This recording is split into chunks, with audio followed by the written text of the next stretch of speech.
All right, welcome to the cross-cultural communication class. Hello, Timothy, in Thailand. How are you today?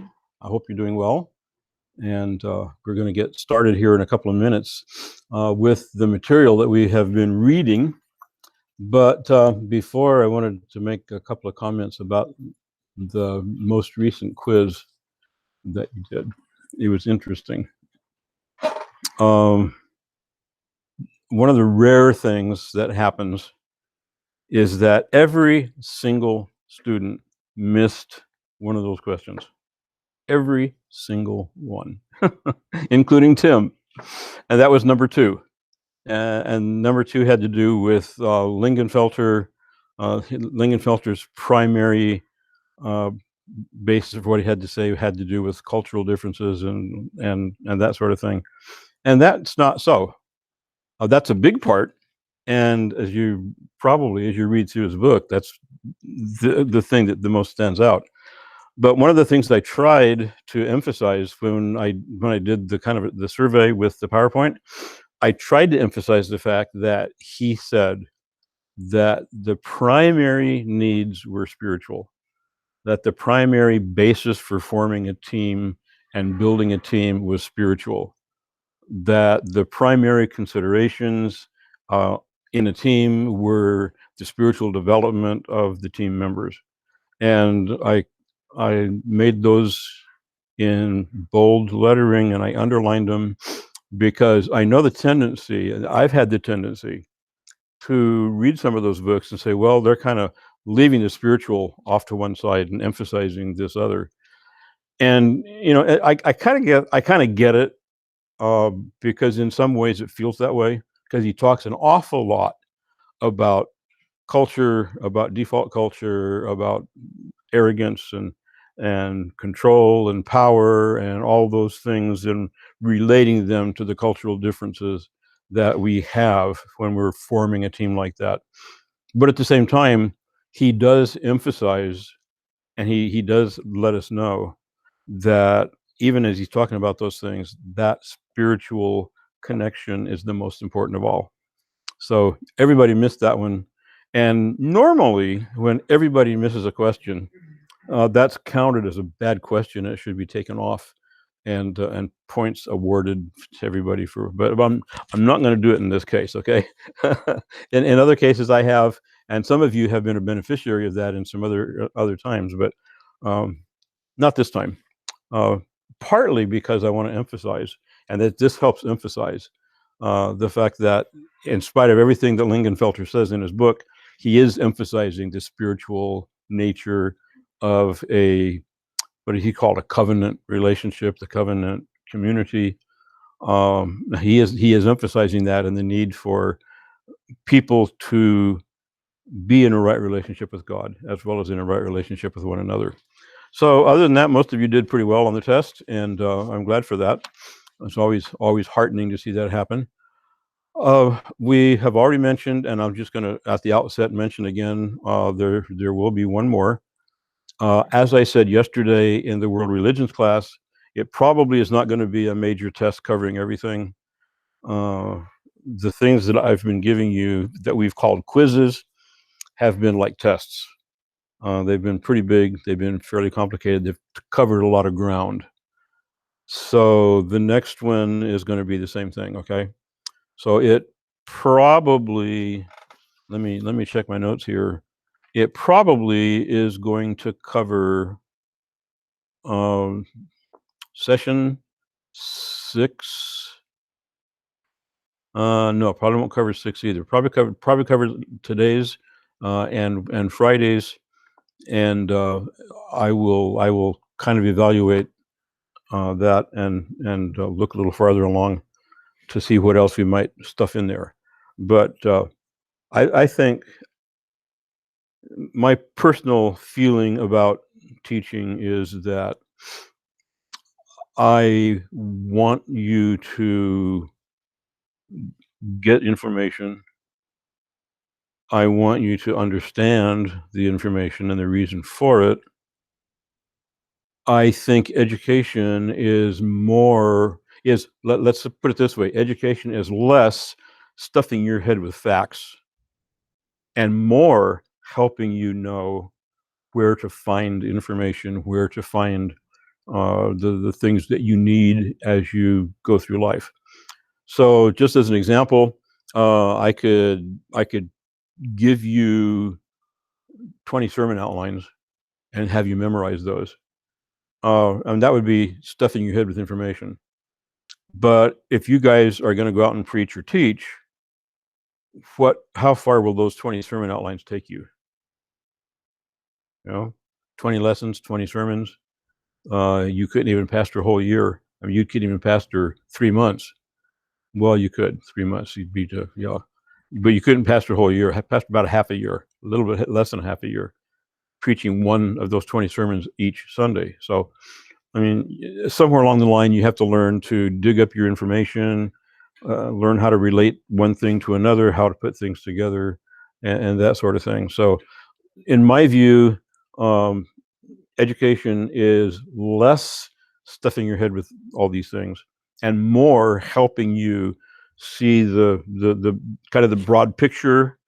Although there's been a lot of detail in this class, but kind of get the broad picture in this case of cross-cultural communication. And then as you go out to do it, to be able to know not just back to this book, but perhaps to other books that you might find or other people that you might find who would help you in your cross-cultural communication as missionaries or as pastors in a culturally diverse church. So that rings more important to me than all the things you know. So having said that, to me, a test that covers the whole semester and all the things we studied, and with all the stuff that comes out of this huge book, and to try to test you over all of that, to me is a little bit counterproductive. So I'm not going to do it. Okay. So, and as it has been in the past, it will be again open book, open note. So you can look for the answers. And I think I mentioned in my email that I'm going to try to get this test made up. I haven't done it yet. I'm going to try to get it put together so that hopefully either this weekend or very early next week, I can post it on Buzz and you'll have somewhere between 8 and 10 days, I think, to work on it before you actually get into final exam days when you're going to be knocking your heads against the walls and wishing that you could remember stuff and all that sort of thing. Okay. So I'm trying to be helpful. I hope that's a little bit helpful, at least doing it that way. Okay, so having said all of that, it's time for us to get into the next topic that we have. The next section that we're going to be talking about is social structures and cross-cultural communication. So if one of you guys would do me the favor, please, of handing these out, I would appreciate it. And there should be one for everybody, and probably at least one left over, maybe two, but we'll see. And before we begin, let's ask the Lord to help us in this class session. Thank you. Our Heavenly Father, thank you for your goodness to us. Thank you for the help that you have given to us in this class, in other classes, in our lives. We thank you for services that we have enjoyed in our churches over the past several weeks. We thank you for IHC and what it meant to us, those of us who were there, those who have looked online to visit the services that way. And we thank you for the encouragements that you give to us. And we thank you for the growth in grace that you make possible as we study your word, as we hear preaching, as we hear good music, as we fellowship with other Christians. And we pray that this class will be part of that, that as we are looking at what for missionaries is a very important topic, that you will use this to help us in our lives, not just if we go or when we go to a mission field, but wherever we might minister or wherever we might relate to somebody else who is from a different culture. And even here on campus, knowing that there are students who come from other countries, that perhaps things that we have studied in this class would be a help to us to be able to relate better to them, to understand better how they feel as strangers in the American culture and perhaps in our conservative holiness culture on the hilltop. But as we understand them and as we understand a little bit about communicating with them and relating to them, that we might become a blessing to foreign students as well as to diverse congregations, and especially as missionaries at the point that you call us and take us into another country. So help us, Lord, in this class and in the final class a couple of days from now, and all through the things that we have studied and have learned and looked at. Help us to use those things to serve you and to honor you and to glorify you by our lives. And we'll thank you for it. In Jesus' name we pray. Amen. All right, so we have, we're in section 7, social structures and cross-cultural communication. And social structures take in a lot of ground. In fact, we're not going to be able to cover in depth all the stuff that he covered there, but I do think it's important for us to realize that just as we have different social structures in our own society, they have in other cultures as well. And there's some things that we don't do, right, because of social structures. There are certain things that we do within our family context that we don't do outside our family context. I've mentioned here several relationships that I have. I've got 14 listed, and there are others. And among those, I mentioned that when my children come to my house, they have certain privileges that if you came to visit at my house, you wouldn't have. So I would expect my children to feel free, for example, to open the refrigerator and look for some leftovers to munch on, or a soda to drink or whatever. I wouldn't expect you to do that if you were at my house unless I expressly gave you permission to. I would expect to offer something to you by way of refreshment. I would expect that if you were thirsty, that you would feel free enough to come and ask me, and hopefully I would let you know how to take care of that. But I wouldn't expect you to do the same thing as I would expect my children, right? And I think you would be the same way. There are certain things we do in church we don't do out of church, and vice versa. There are certain things we talk about in certain contexts, but not in other contexts because of those social structures that we have. Just a variety of things. There are things that we might talk about in a classroom situation here that we wouldn't talk about in a Sunday school class. So social structures are very meaningful in helping us know what to say, how to act, where to do and say things, and so on. And it's no different when we go to another country. So we're not only looking at trying to learn another language so that we can communicate with them, trying to learn other customs so that we don't look terribly out of place and we aren't offensive to people, and various things that we've studied, that we've looked at across these weeks. But we also have to have some idea about the social structure and where people fit and how to relate to them. I would think especially someone going to India, where there is a caste society, which means that there are very different, very separated levels. And there is a caste that is called, I think it's called Dalit in India, but it's known as the untouchables. These are the people that you don't relate to. These are the people who handle the dead bodies, who work in the cemeteries, who do the very, very literally the dirty work in society. And no one in other castes will relate to them or communicate with them or associate with them. Maybe the caste just above them. And that's it, because there's a very strictly regimented society in this situation that they have. So if you're going to be a missionary to India and you're going to establish a church among the Dalits, the untouchables of India, how far do you think that church is going to reach? How far upward is that church going to reach in touching other levels of society? Probably not very far. In fact, in India, it may not even reach down very much from upper levels. So I'm not sure exactly how missionaries have handled that. I've not really looked into it. It would be a good thing to talk to Andrew Street about if you were here. But those are very, very strictly regimented, and you have to be pretty careful about that. You have to know what you're doing when you go to a place like India. A place like England.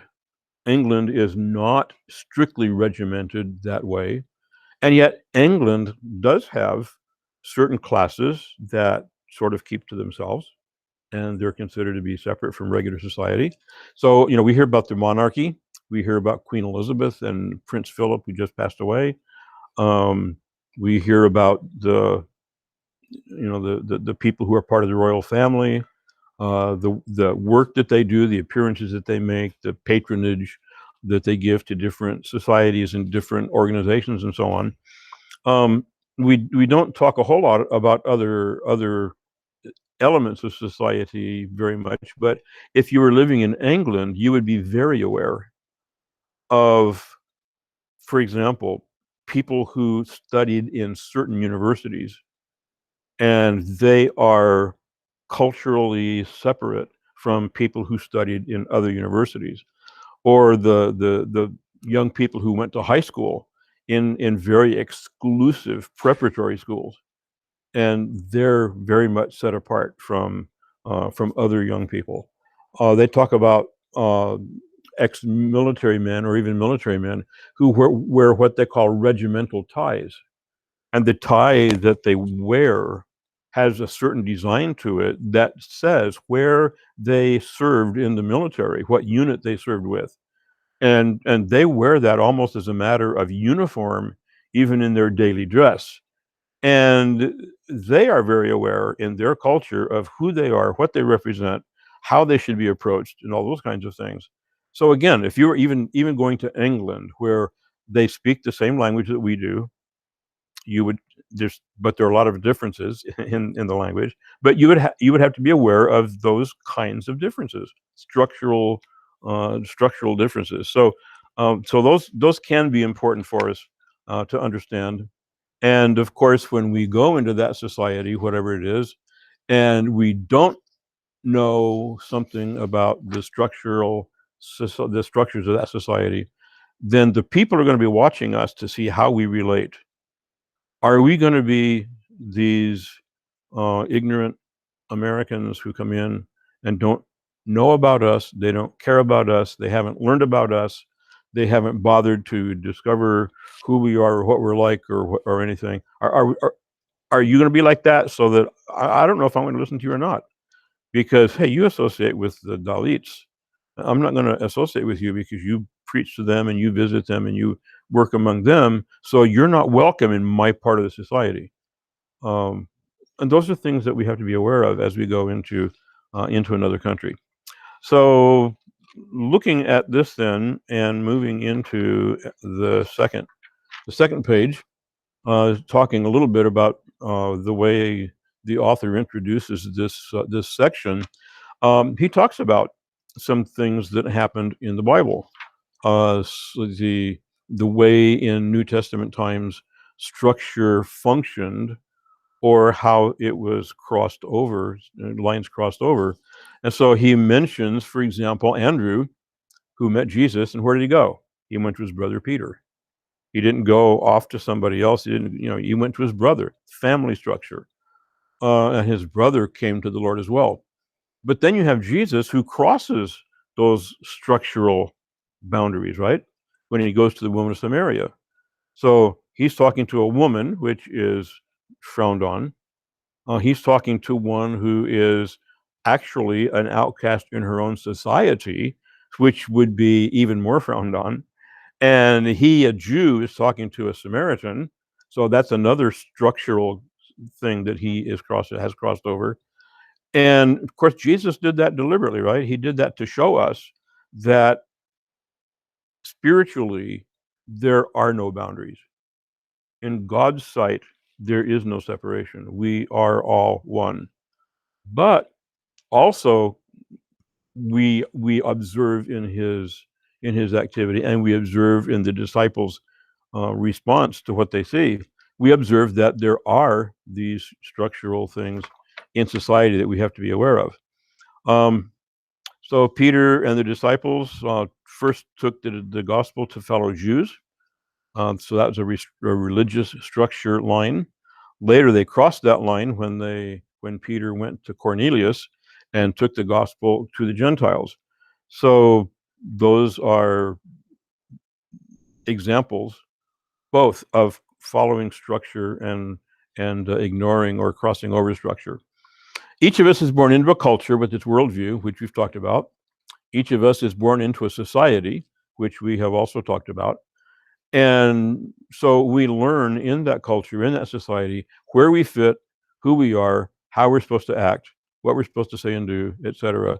And so someone coming in from outside needs to be aware of those kinds of things. So starting with views of man and community. How do we in the West, what we call the West, how do we view people? How do we view the individual?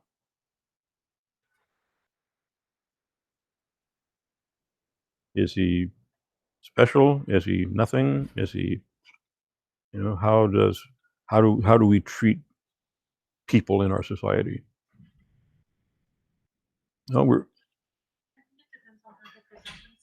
what? How they present themselves. Yeah.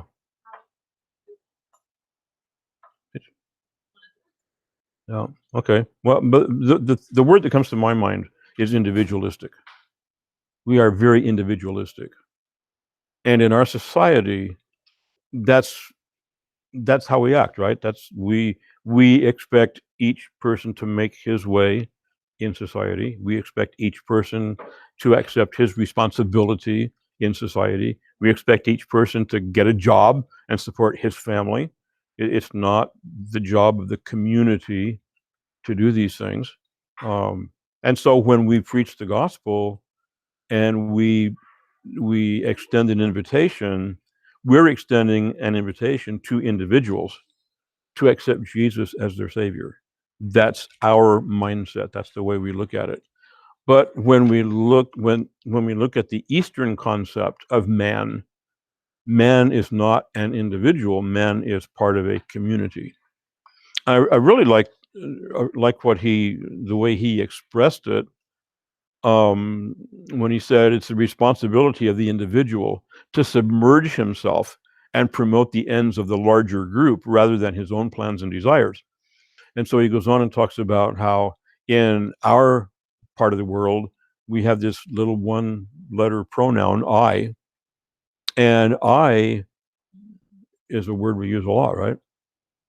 And when I come to class, when I do this, when I do that, emphasis is on me. He talks about when we introduce ourselves often by our first name and then our last name or family name. But in those societies, they often introduce themselves family name first and then individual name. And often even, he mentions Japan, often even mentioning first the company that they belong to or work for or the organization that they represent, and then their family name, and then their first name. And they may not even say their first name. So all these guys, all these Orientals in the news, like the leader of North Korea, Kim, whatever his name is, I never can remember, but Kim is family name. It's not his first name. So his father was a Kim, his grandfather was a Kim, so you've got Kim, and then names that follow that. So they are they're very much part of a society. rather than being individuals. So I found this this really interesting anecdote in a book that I've been reading called Reading the Bible with Rabbi Jesus. And the author gives this account. Here are a pilot and co-pilot. They're flying a Korean Airlines jet, and it's bad weather. They're coming in to land at an airport. They really can't see because the weather has blinded them, and they really need to rely on instruments in order to land that airplane. But things are not going well. So the co-pilot speaks up and says, "Captain, the weather radar has helped us a lot." Okay. Those were some of his last recorded words. The plane crashed. The co-pilot was trying to communicate to the pilot that poor visibility made it too dangerous to try to land by sight alone. Okay. So we would say, okay, but he didn't say that. No, he didn't. Because in that society, someone who is under the authority of someone else does not speak up to the one in authority and say, hey, this isn't going right. We need to change our plans. We need to do something different. You don't do that. And so what he said, he tried to suggest. Okay. So when he's saying, Captain, the weather radar has helped us a lot, he's trying to gently suggest to the pilot that he look at the weather radar, that he look at his instruments rather than looking out the window. He does not say it directly. He simply has that little indirect way of saying it. It's because of that social structure in their society. And and the the illustration here goes on and talks about how um, planes are designed to be flown by two people.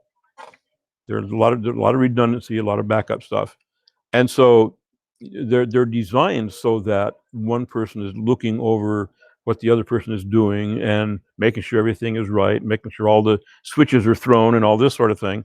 And the second person is expected to speak up, but in those societies didn't. So it goes on and says here that the airline industry was perplexed for years why countries like Korea had a large number of plane crashes, even though their pilots were very well trained. And it turned out to be this cultural, social structure thing where the co-pilot did not feel free to speak up and tell the pilot what was going on. So they had to do some retraining. And I guess when they did that, it improved the situation. But that's that social structure thing, and we look at that and we say, yeah, but the safety of that airplane is at risk. The safety of 230 people on that plane are at risk. I mean, look, say something. Yeah, well, he did, but he said something acceptable within the confines of his culture and his social structure. So we encourage individuals to make decisions. We encourage individuals to speak up and so on. And so people, as the little box there says, people in other countries often find us weird. And you can see what that means in that box. But whenever we are going into another country, we need to remember we're taking our message to people who are citizens or aliens of that country that we're going to, and we need to be aware of what they are there.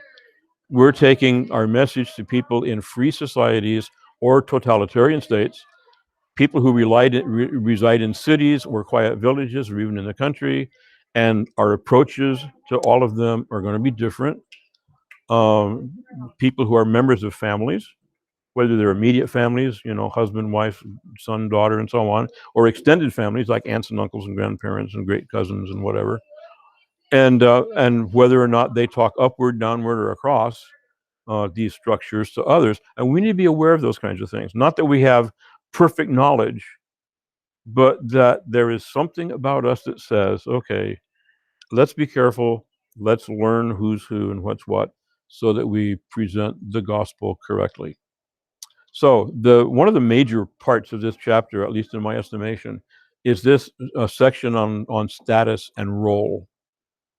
So we want to know what status is. Status is the social position that a person occupies that is often dependent upon his wealth, his education, his position, his occupation, and other factors. So, for example, the President of the United States occupies a social position far different than mine because of who he is. Even before he became president, he occupied a social area far different than mine because of his wealth. I mean, he has a whole lot more money than I do, can do a whole lot more things because of that. So that status, we need to know the social position that a person occupies. And I remember in the Dominican Republic, we had a family whose father slash grandfather was a colonel in the Dominican Air Force.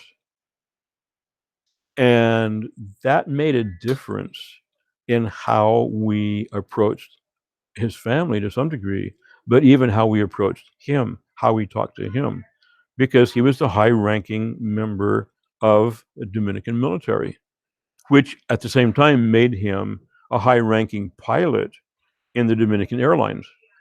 So he was upper-level society. We couldn't just talk to him like we would talk to just anybody. And I remember when I think it was his wife who died, and we had the privilege of having the funeral.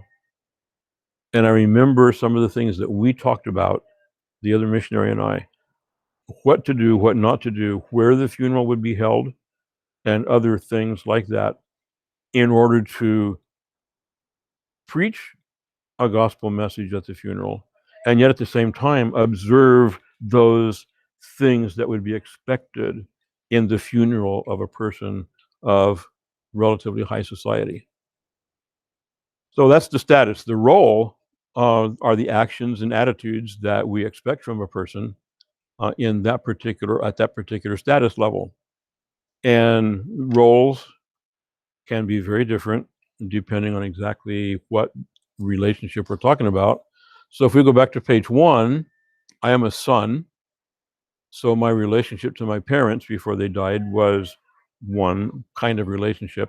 How I talked to them, the respect that I showed to them, things that I talked about, things I did not talk about, etc. I'm a sibling, so I have a brother, a deceased sister. So I would talk to them like I would not talk to my parents, and we would talk among ourselves and treat each other like we would not treat our parents, and so on down the line. Our role changes depending on exactly what that relationship is at any given moment. So the role of a person is a changeable thing, but it's also something that we need to be aware of. And then I think one of the most important things in this whole chapter is the middle paragraph on this, what is it, 4th page, where it says, Hesselgrave reminds us that a missionary should consider 2 questions when he goes into another country. First, who am I? What's my status? What's my role in relation to the people that I'm coming to serve? Who am I? And number 2 is, who are they in relation to each other as well as in relation to me?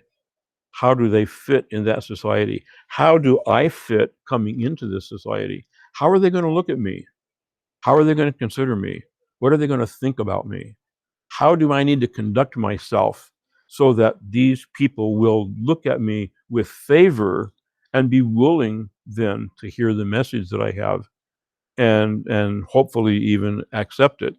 So this is where the book by Lingenfelter comes in. Although I think comes in some other places as well, but right here is where Lingenfelter is talking to us about, especially as leaders, being aware of that culture, being aware of those relationships, being aware of who we are going in, of not being arrogant, of not seeking to have control, of looking for ways to give power to them, to enable them. Who am I coming into this situation? How am I supposed to act? I'm part of a coaching group for a missionary couple.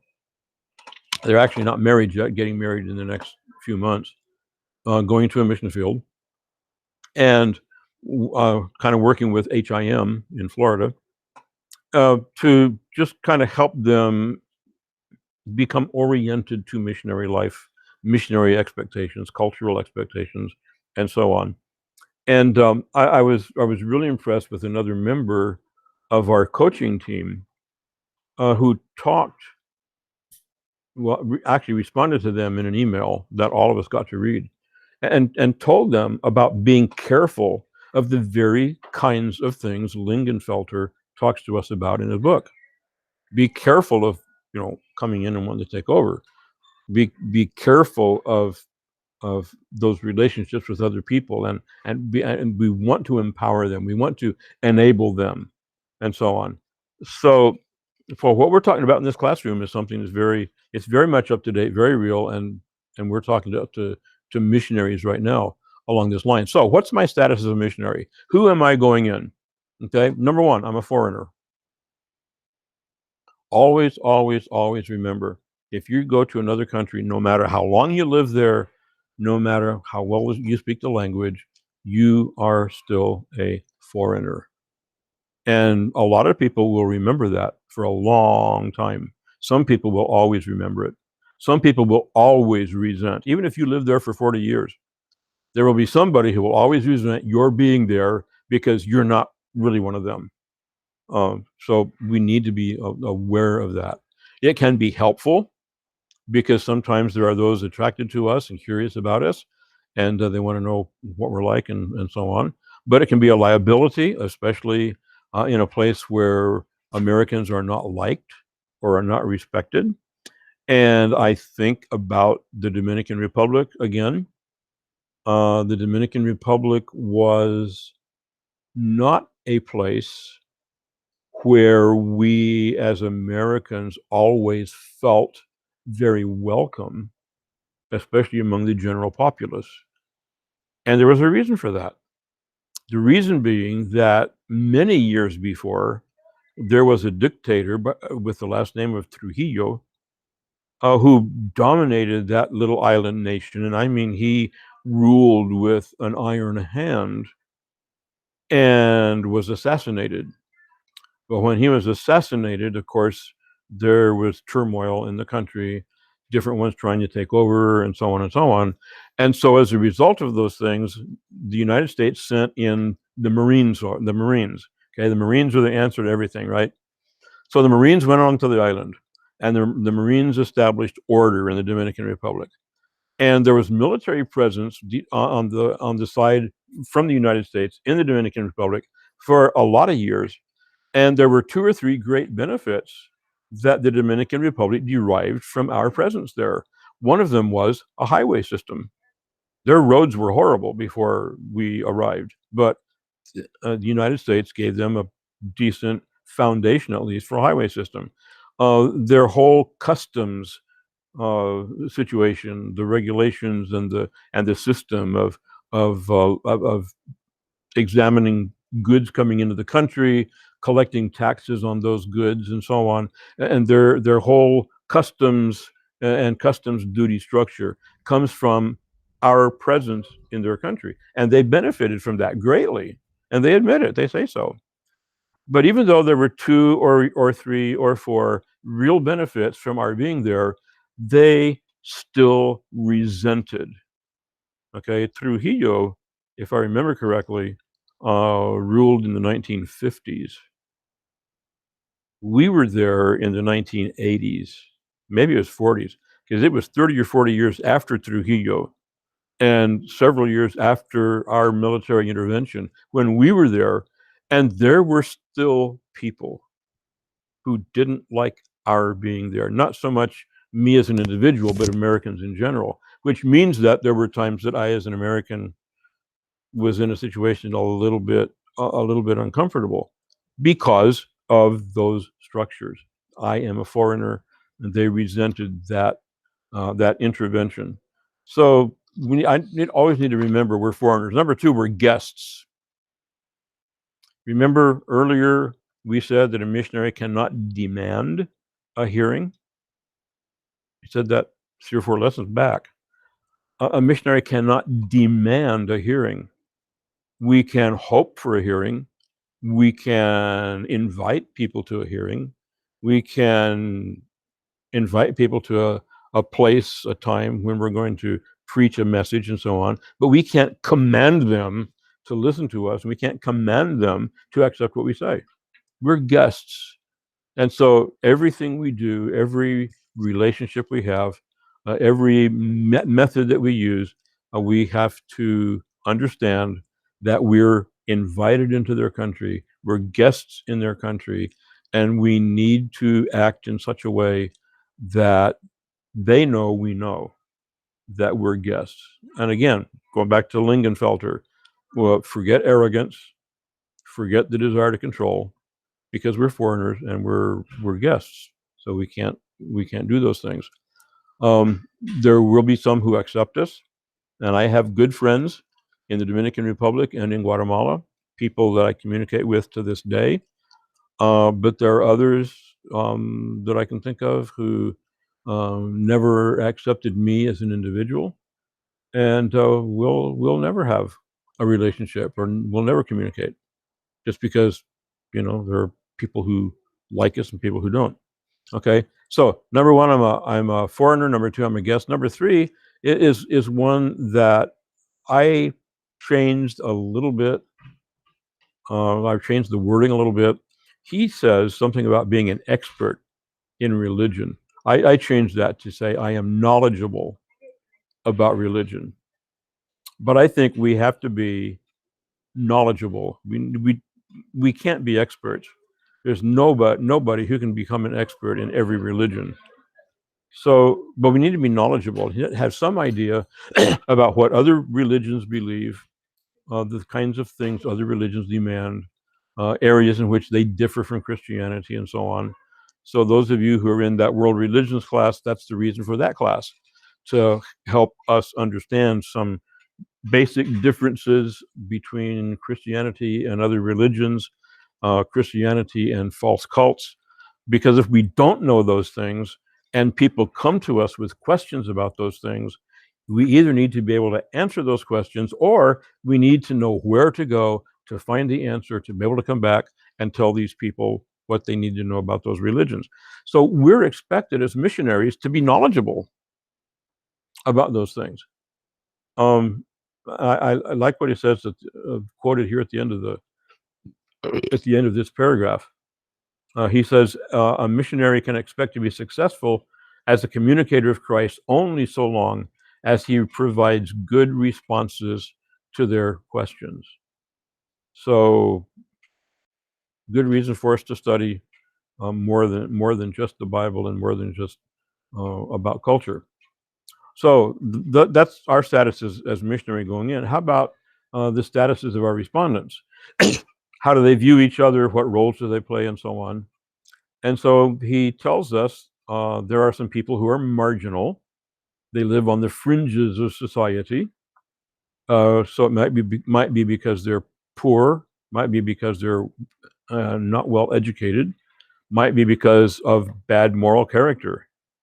And so as we begin to build relationships with people, and we begin to think about who to work with and who to invite into our church, and especially who to look to as we begin to prepare leaders in the church, we need to be careful about the people that we are working with, because you pull a fringe person into your Bible fellowship or into your church, you're very likely going to turn off people around, because they know him, they know what he's been, and they don't trust him. So if you have somebody like that as a leader in your church, that's not going to be very helpful at all.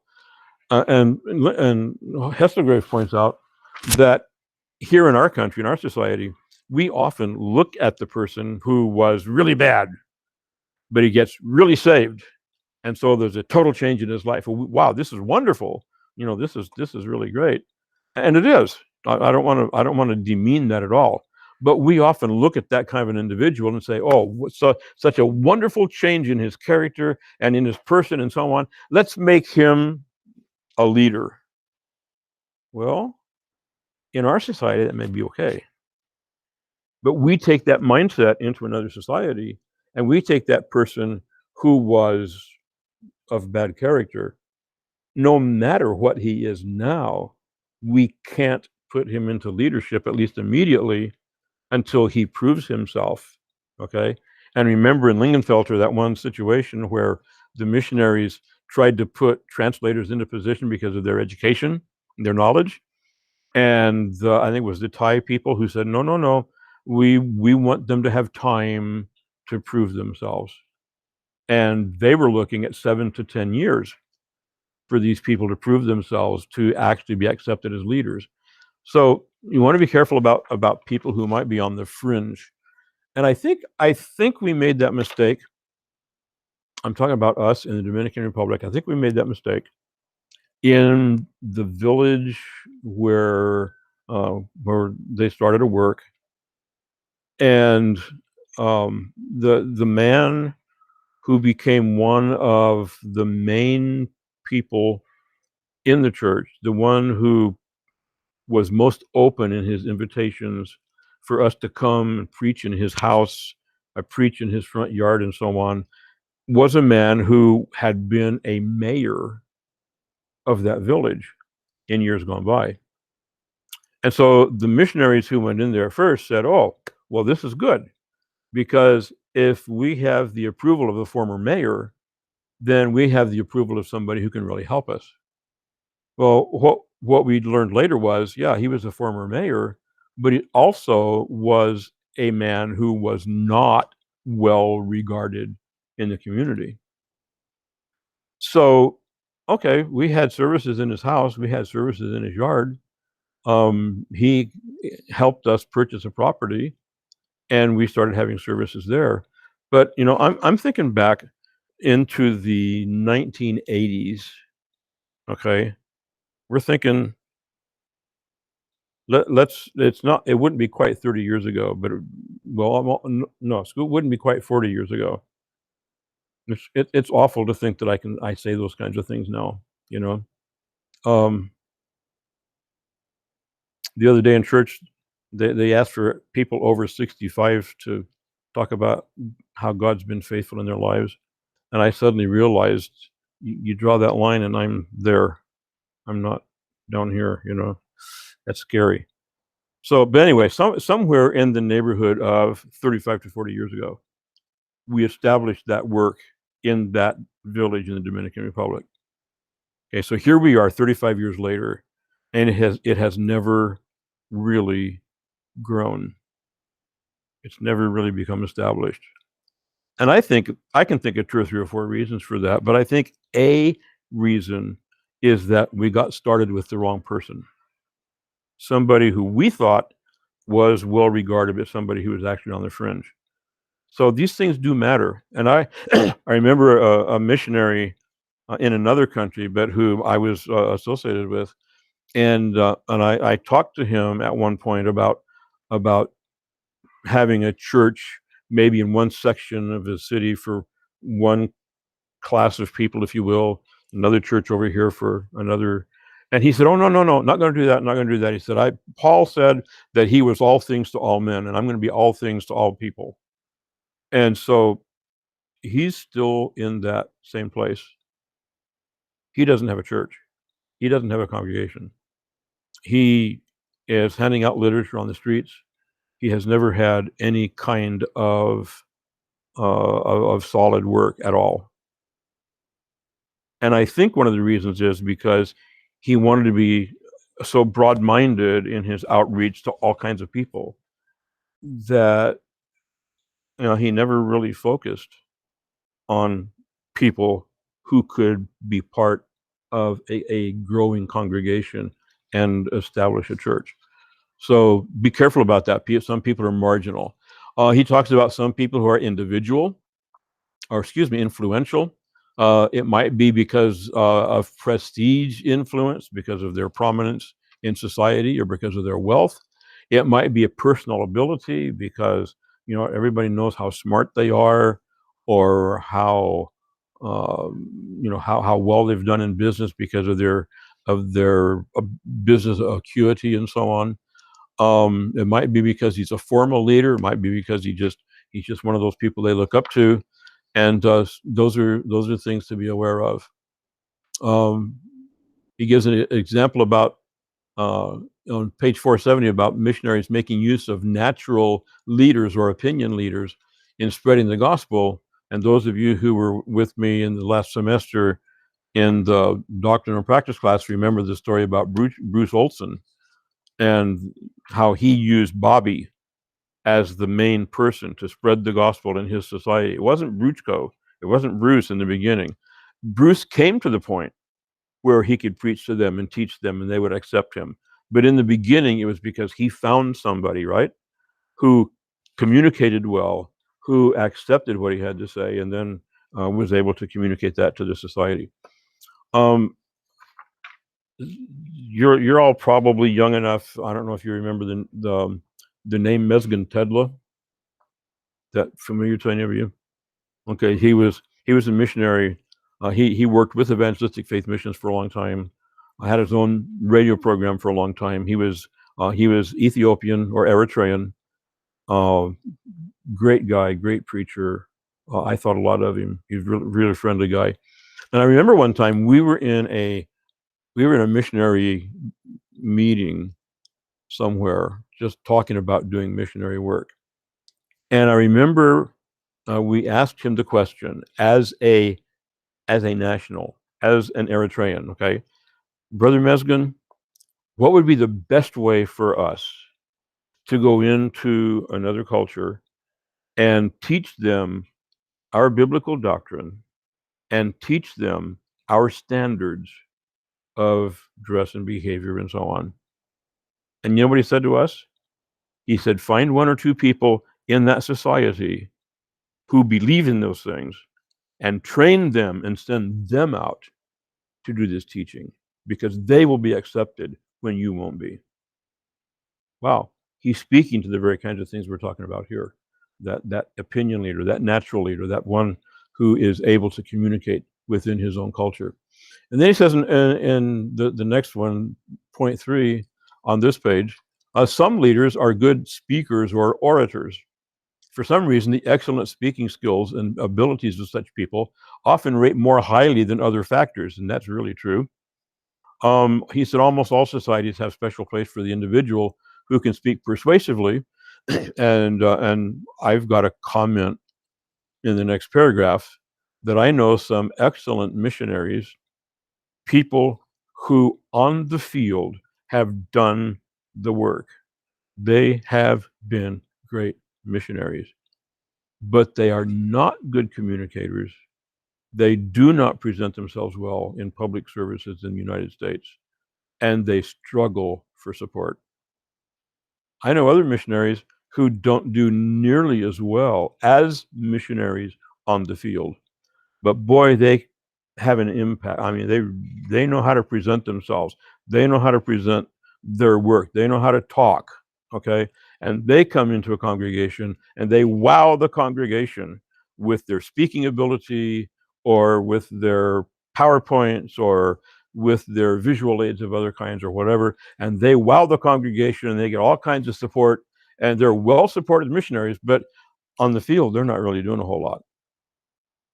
Okay, so this is one of those things that's unfortunate, but it's very, very true, and it happens within our circles as well as others. So I guess one thing I would say off of that kind of goes away from his point, but one thing I would say to you, if you are going to be a missionary, do the best you can to speak as well as you can. Learn good speaking techniques. Learn how to use visual aids. You learn how to use PowerPoint. or whatever comes later as the new thing after PowerPoint. Learn to use those things.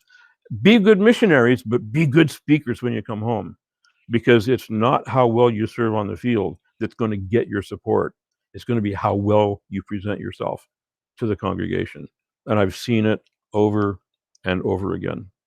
Okay, going back to the field, on to the mission field, he said there are some people who can be sponsors of the missionary, somebody who is influential, somebody who can say, "Hey, come along with me, and come and speak in my club. Come and speak to my friends over here. Come and I'm a member of this nice church over here. Come as my personal guest and speak to our congregation." They're your sponsor, and sometimes that sponsor can get you in to places that you otherwise cannot get into. And then he talks about mediators, and those are people who actually stand in for the missionary. That would be the guy who comes to the pastor of that influential church and says, Pastor, I have my friend over here, and he's blah blah blah, so he is mediating for you and helping you get in that way. Or maybe something goes a little bit wrong, and people look at you sort of out of the corner of their eye, and he's the guy who comes along and says, "No, Pastor, really, it's not that way at all. Hear me, listen to me," and he mediates in your behalf. There are some societies who actually function that way. They have a third person who represents them.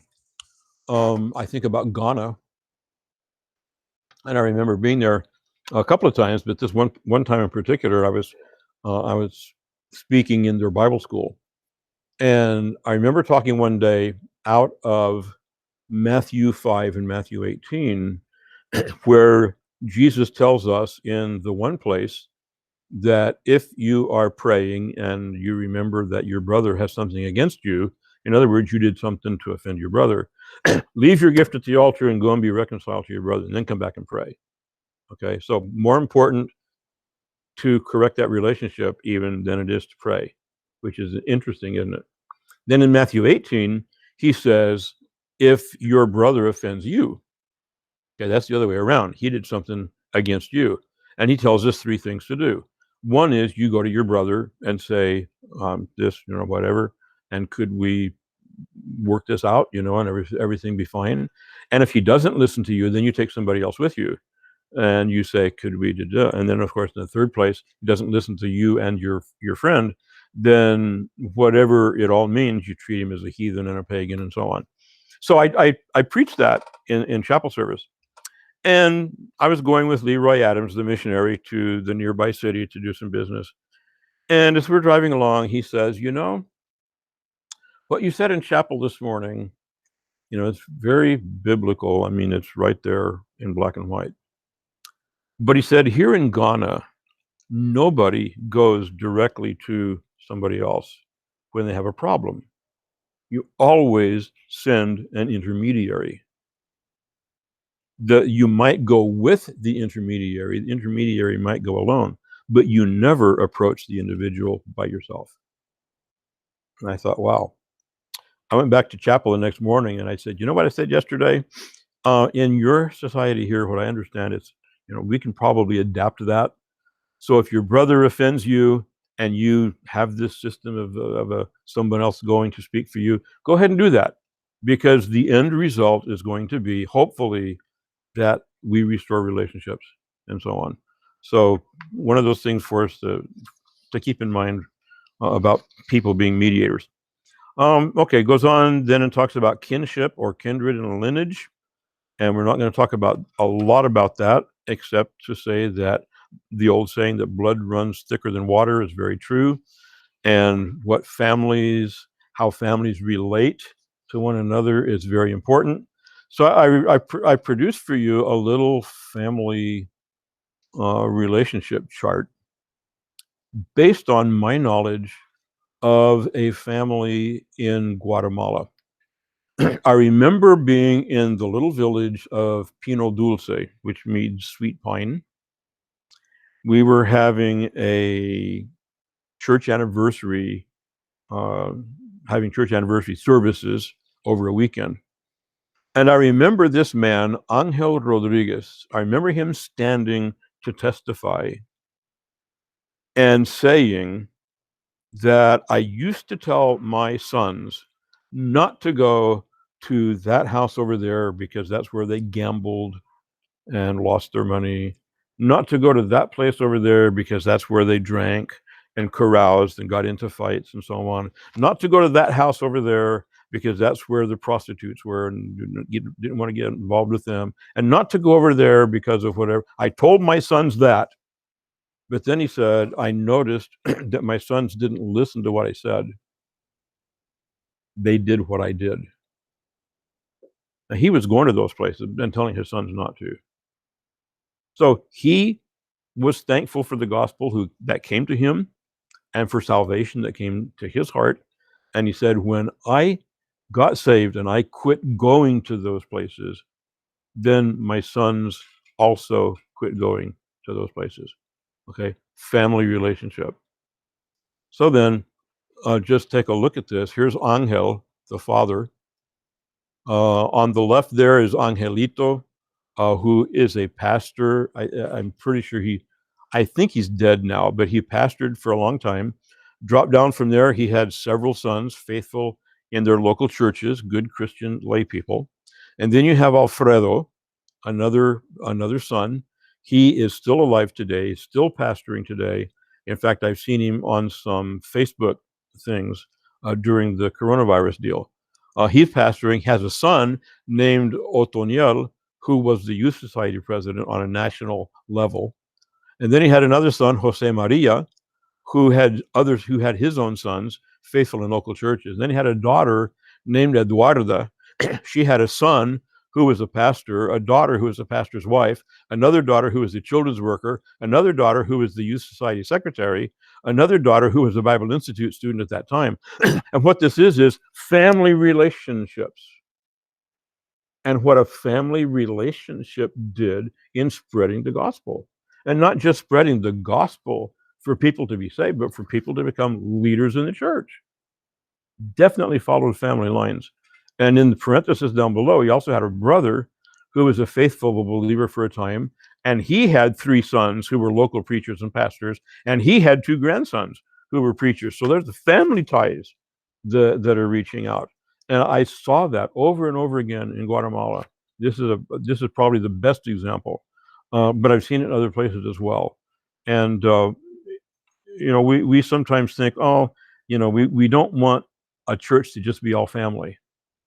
But you know what? Sometimes that's the way the gospel follows. And the church I pastored in Tennessee was a family church. It was grandma and grandpa with their daughter, and then their granddaughter, whom I ultimately married, and a grandson. And there were some other people there, but they were the backbone of the church. It was a family church, but it was a good church. And but God follows these family structures as He is winning people to Himself. And then we've got the section here that talks about non-kinship groupings.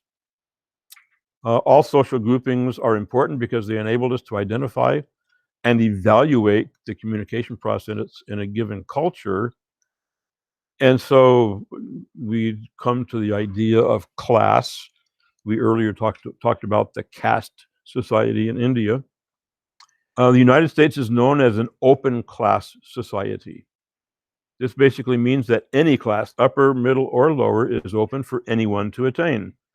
So you can be born into a lower class family, a relatively poor family, but by virtue of education or by virtue of entrepreneurship or by virtue of hard work or by virtue of any one of a number of things, you can work yourself out of that lower class level into the middle class and even into the upper class.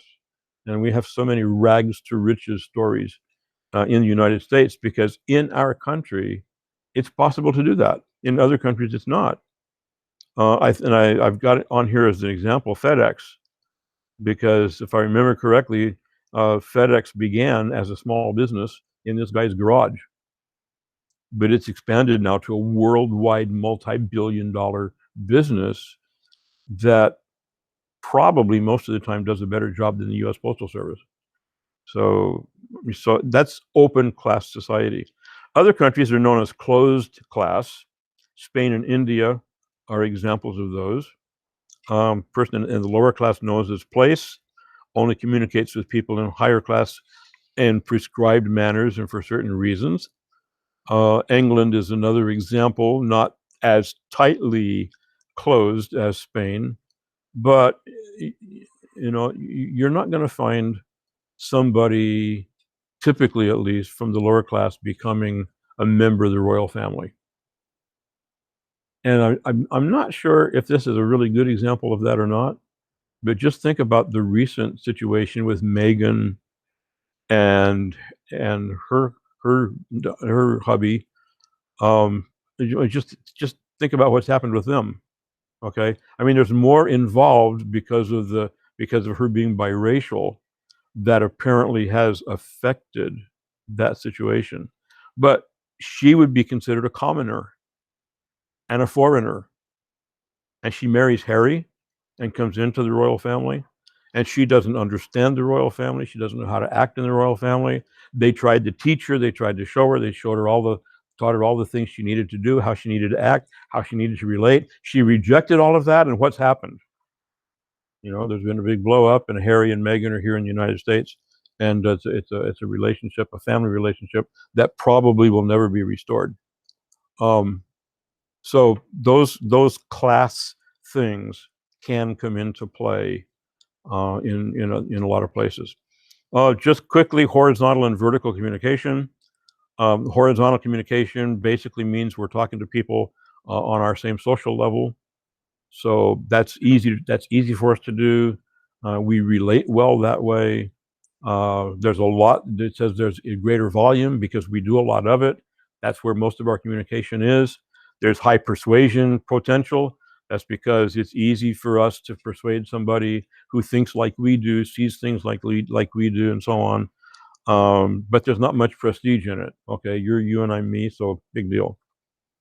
Vertical communication is the lower guy talking to the higher up, and there's not much prestige there because the guy higher up looks down on the lower class guy, and the lower class guy generally isn't able to persuade very well, and there's not a lot of it going on. But on the other side, downward communication is better because the guy toward the bottom holds the guy toward the top in high esteem, so it's high in prestige. It's medium in volume. There's not a lot of it, but there's more than the upward persuasion, and persuasive potential is better than if it's somebody from the lower level speaking to the upper level. So the lessons to learn from that are that we need to adapt our message to the class of people that we're working with, not try to mix different classes, and if it's possible, start with a higher class and work down, or start in the cities and work out, because those kinds of communication are better than starting low and working up, or starting out in the country and working in toward the city. So some things to keep in mind. And then rural and urban societies, that you can see the graph there, how urban population has grown in the United States and what it's projected to be in 2050. Cities are where it's at. I'm uncomfortable in cities. My daughter is not. Um, you know, and I think it would be safe to say that most of our conservative holiness churches are not comfortable in cities. I think most of our churches do well outside the city, but not very well in the city. And when you start thinking about examples of larger churches, one example would be the church in Beavertown, Pennsylvania, where James Plank is the pastor. Large church. He's got 600 and some people coming to his church. You know where the church is? It's out in the country. Isn't it? Dominic, you know it. Yeah. I mean, it's not a city church at all. And he's doing well, but he's out in the country. Lebanon, you're Lebanon, your church? Okay. Lebanon is a relatively small town. It's larger than a lot of places, but you're out on the outskirts, right? And I don't know that it would be considered as a city church. I think they're comfortable, not so much with city people as they are with farmers and people around and so on. Would that be accurate? Okay. I mean, I think that's true for our churches in general. So for us to talk about working in cities is uncomfortable because we're not used to going there. We don't know how to act in the city. We don't know. The city scares us. You talk about doing work in the city, and the first thing we think about is high crime rates. And will I get shot at? Will I be robbed? What's going to happen in the city? Will I be attacked on the street?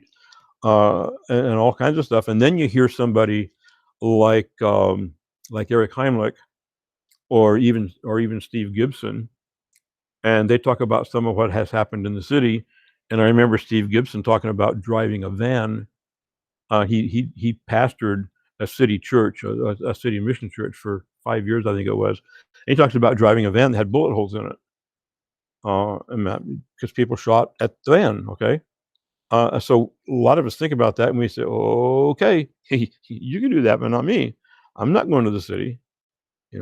That's kind of how we feel. But cities are the place to be. So I'm gonna talk about one more thing here, and then we'll take a break, and then we're going to look at a couple of videos that Eric Coons and Eric Heimlich did about working in cities, and to give us an idea why it's important to be there and some of the challenges of working in the city. But in our textbook, he also talks about free and totalitarian societies. We often refer to creative access countries these days.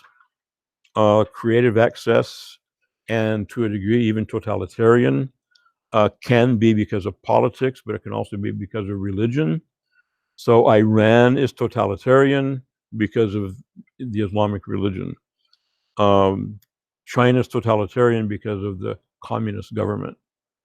But whatever they are, they're hard to get into. They're dominated by people that are contrary to Christianity, contrary to missionary work, and they restrict the rights of people and restrict their freedoms and restrict our going in and all those kinds of things. The Street family, you remember Andrew Street was with us. He's from India, worked in India, has not been able to return yet, partly because of coronavirus, but partly because the government is not approving a lot of visas for outsiders to come in. So he has a visa, but his family can't get visas to go back.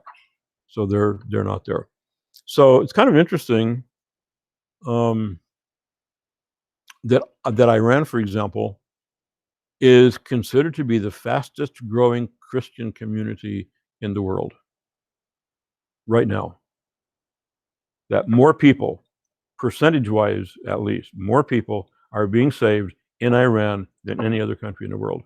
It's a closed society. It's a closed country. It's totalitarian, but there are people being saved there. Wow.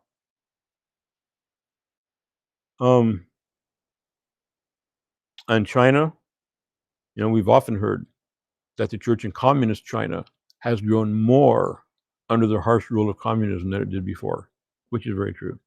Okay, so I was in Cuba several years ago, and I remember a group of guys out in a side yard. They're boiling tomatoes over an open fire, this big vat, big fire underneath it, and they're boiling tomatoes and squashing them down and stirring them up and all this stuff.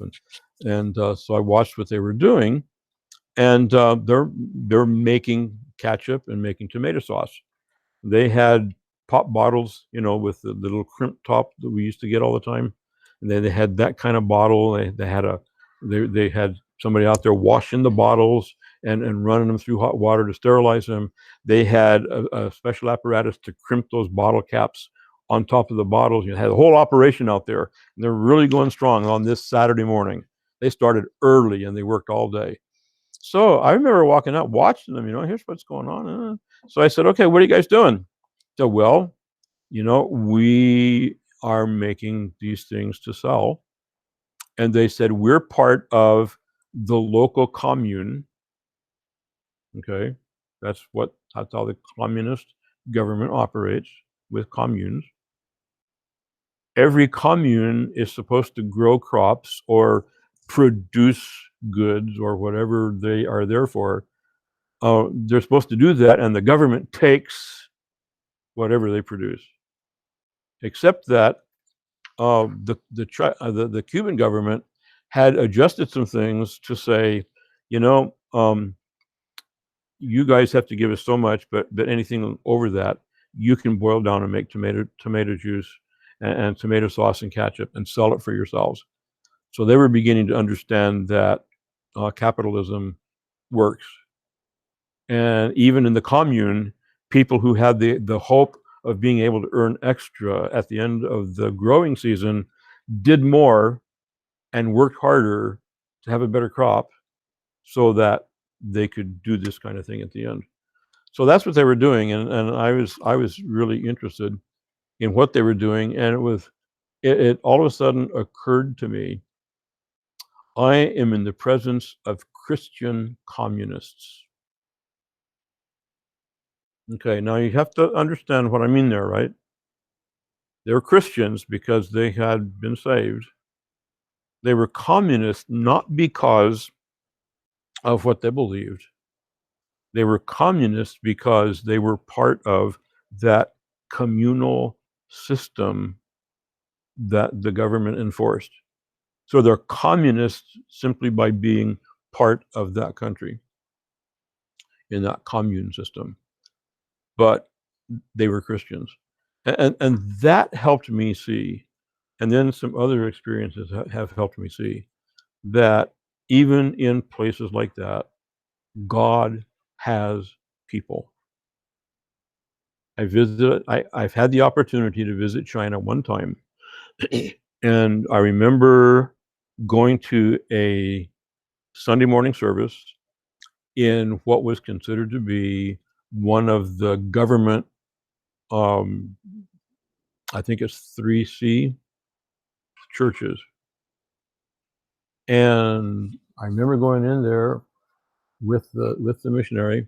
It was a fairly large building. There was another building of equal size on the other end of it.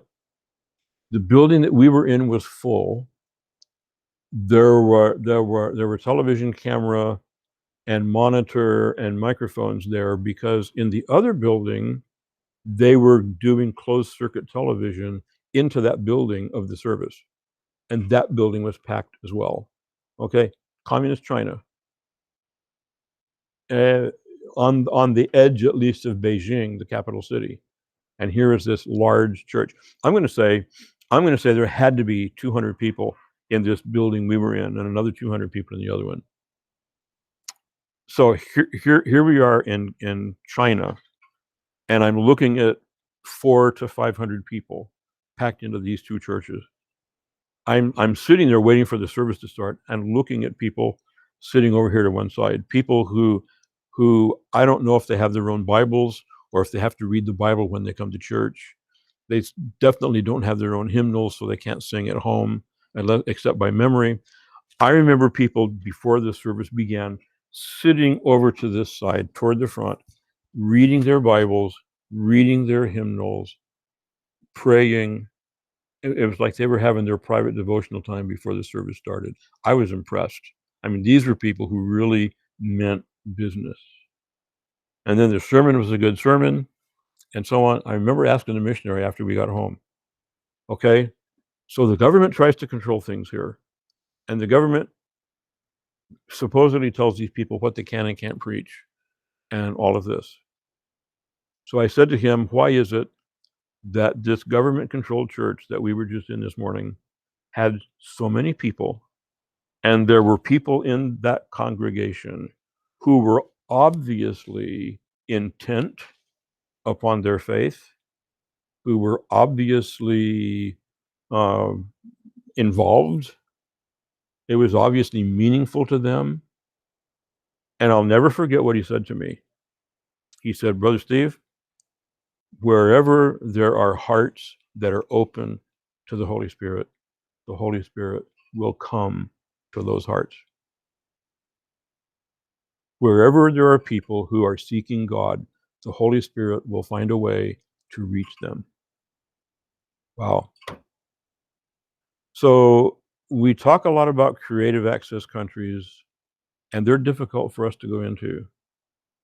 But somewhere along the line, seeds that are planted, hunger that is aroused in hearts will bring fruit, and there will be people who are saved as a result of those things happening. So whatever God leads us to do, let's do it, even if it's in a place that's considered to be a closed access country. Okay? All right, let's take a break. It is 6 minutes. That says 8 minutes till 4. So let's come back about 4:05 or something like that, and we'll see what the two Erics have to say to us.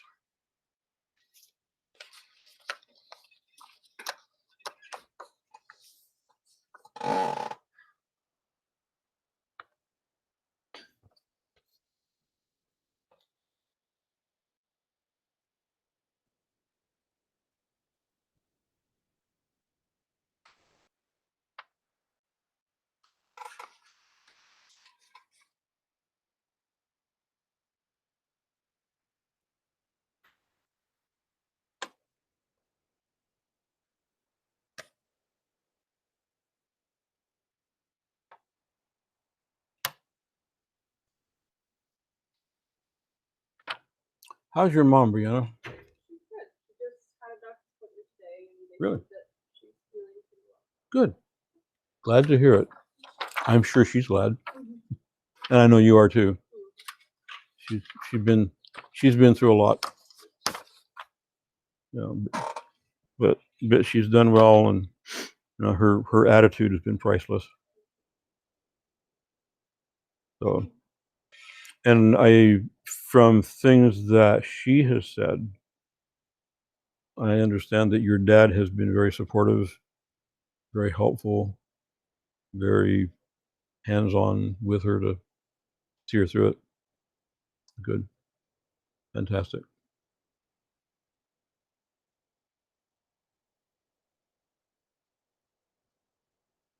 So are they giving her any kind of a prognosis, like, with all that we've done, you have the probability of another 25 or 30 years of life, or are they saying anything like that yet, or?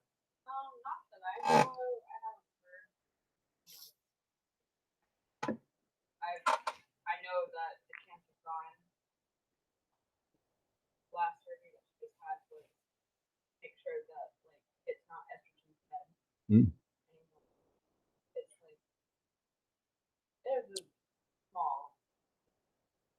okay. Yeah. Okay. That's good. I'm glad.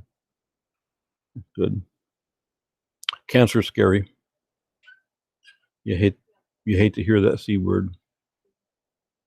Coronavirus is almost as scary these days.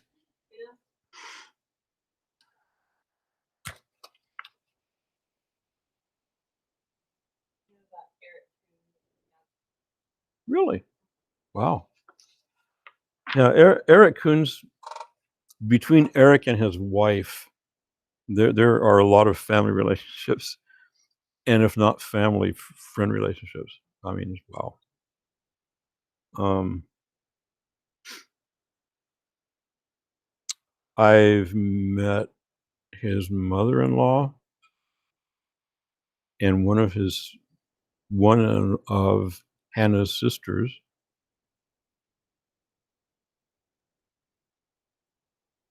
I'm pretty sure that I met Hannah's father before he died. Yeah, the Jordanian guy. And in fact, if I remember correctly, he was even in a camp meeting service or two that I was in. in Ohio, West Milton, Ohio. And of course, that was neat because, as we know, Muslims do not attend Christian churches, but he did. And I understand he was saved before he died. Yeah, so that was always neat. Yeah, so I forget who they're all related to and everything, and then I know some people who have been in Southern Indiana now here in Cincinnati, and I always forget that Hannah's mother is part of that extended family. And I always think of Hannah as being Jordanian and think about her Jordanian father and all that. But man, there's a clan down here that she's part of. It's like, okay, didn't remember that one. Yeah, my uncle Gerald Oak that I've mentioned Okay. before, that's Eric's uncle. Okay. His mother and Gerald. Oh well.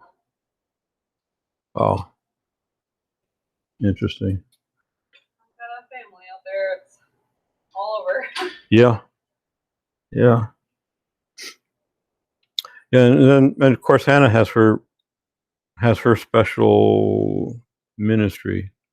Not well. I was going to say not so much in Honduras, but I think she does there too, because of her hospitality and some other things. But she's had some times of going like to Egypt and doing ministry there. I think she's been back in Jordan and doing some ministry there. Was in Greece 2 or 3 years ago to work with Muslim refugees who were coming through there. Recently in Panama because of some kind of Muslim ministry training that she was taking there or maybe helping give. And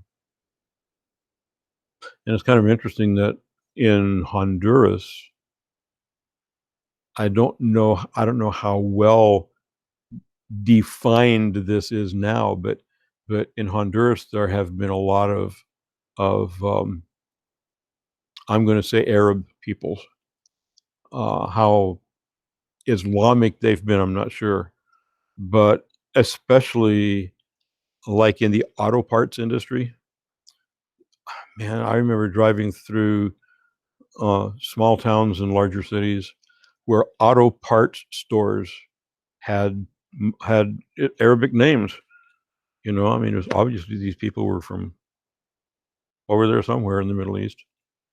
And I think I asked Eric about that one time, and he said, "Well, that's been long enough ago now that their children have married Honduran children, and so it's sort of mingled now more than it was." But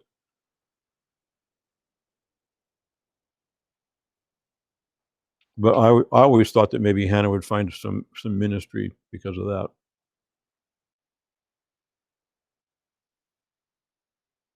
Talking about Hannah Coons, not you.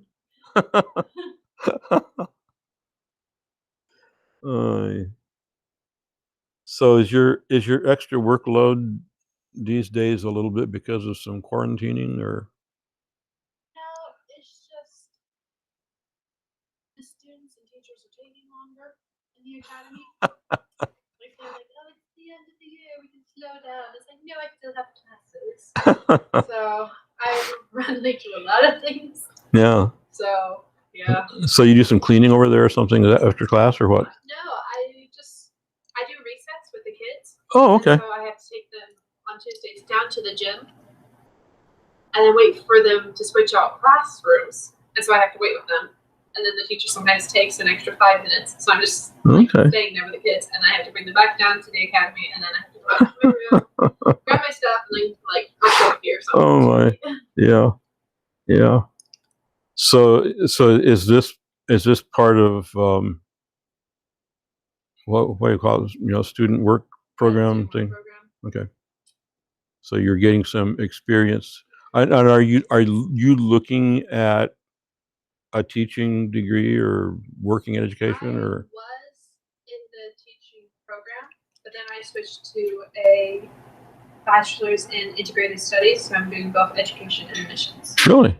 Well, okay. I'm going to say that is great because I look back on my years and what I've done and what other people have done, and I have seen a whole lot more now than I did when I first went to the mission field. How important education is, how important teaching is. It's great. It's necessary to take the gospel initially to someplace and preach to people who've never heard and invite them to come to know Christ. It's important.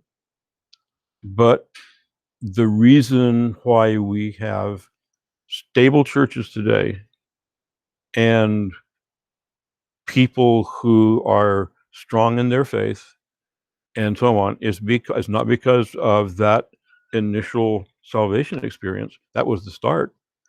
But it was the teaching, it was the training, it was the word upon word, the line upon line, and so on, and precept upon precept, like Isaiah says. It's just over and over. It's just building it and building it and building it. And if you don't have that at some point, you're going to miss it.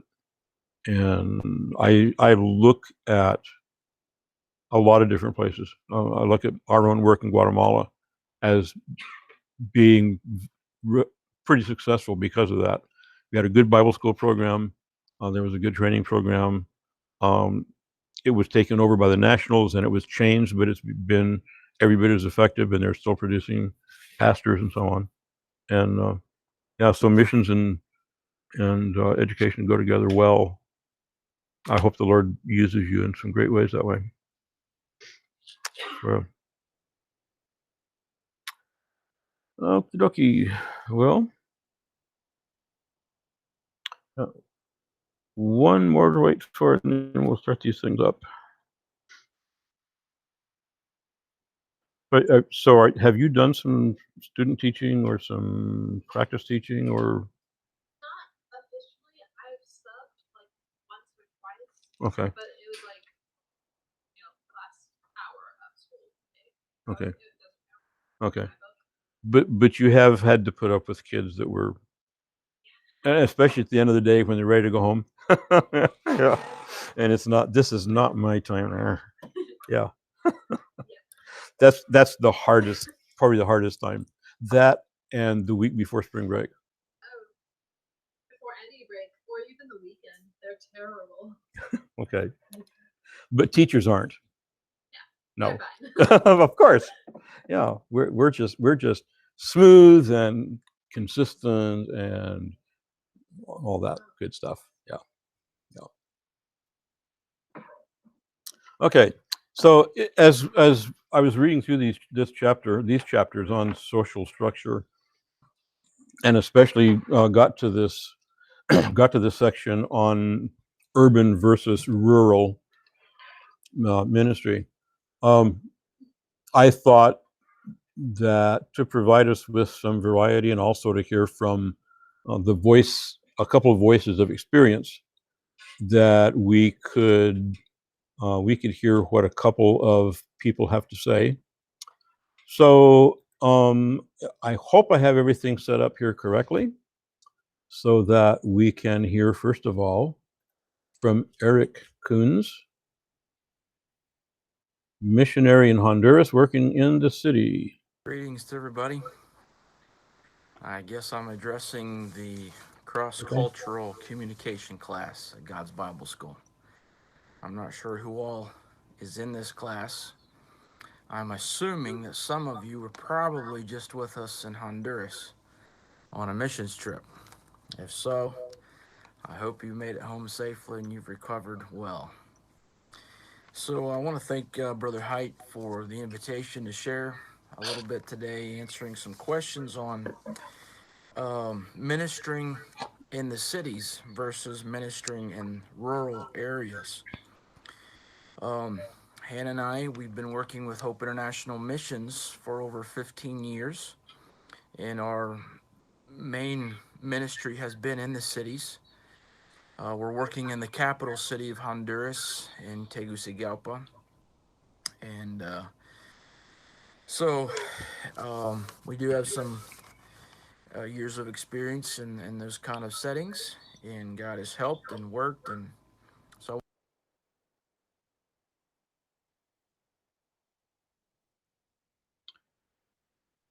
So it looks like our internet is going to give us a little. Although this shouldn't be a problem, it's on my computer.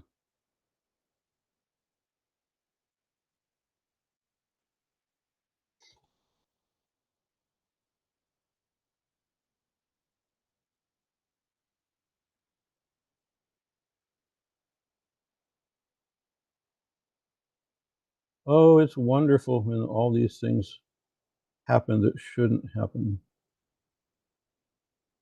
And you get it all set up and ready to go, and then it fails.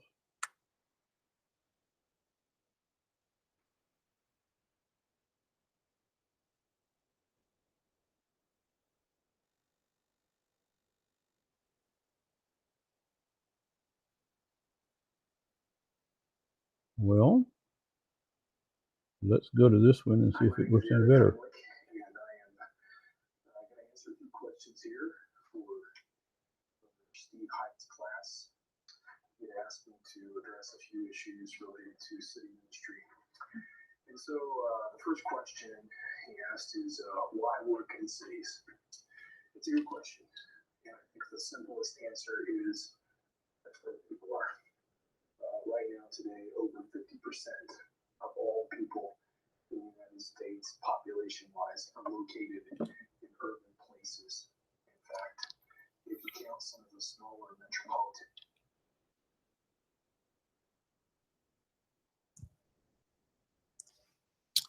Now what do we do? Hmm? Did you say download them? They're on my computer. They're on my hard drive, and they're tabbed through Google Drive, so I can present them with Google Meet, and that's supposed to. So I don't know. Go to the actual download and then what's on their screen. It's supposed to work straight off the drive. Well, I am sorry that it's not working out.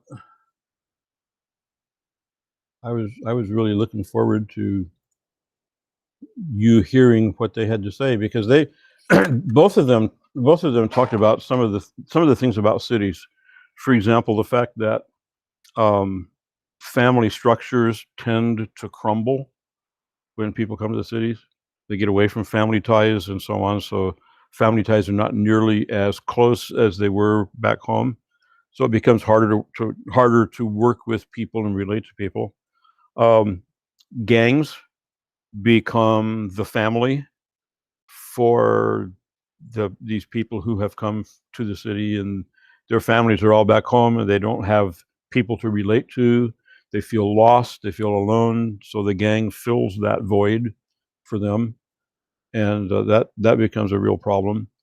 They both mention the expense of working in the city because rent is higher or property purchases are higher, and a lot of those kinds of things that make it difficult.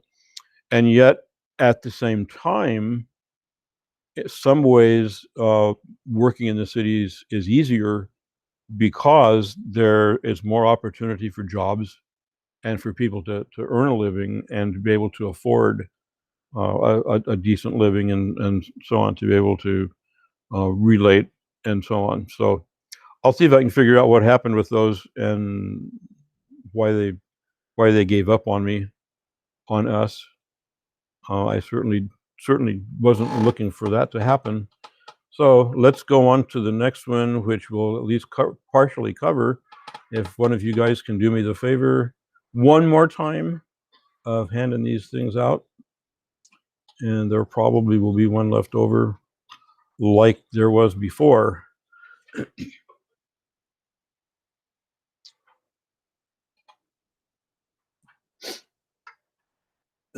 if this were all coming in on the internet, I could understand, you know, but when it's on your hard drive, you know, it's on.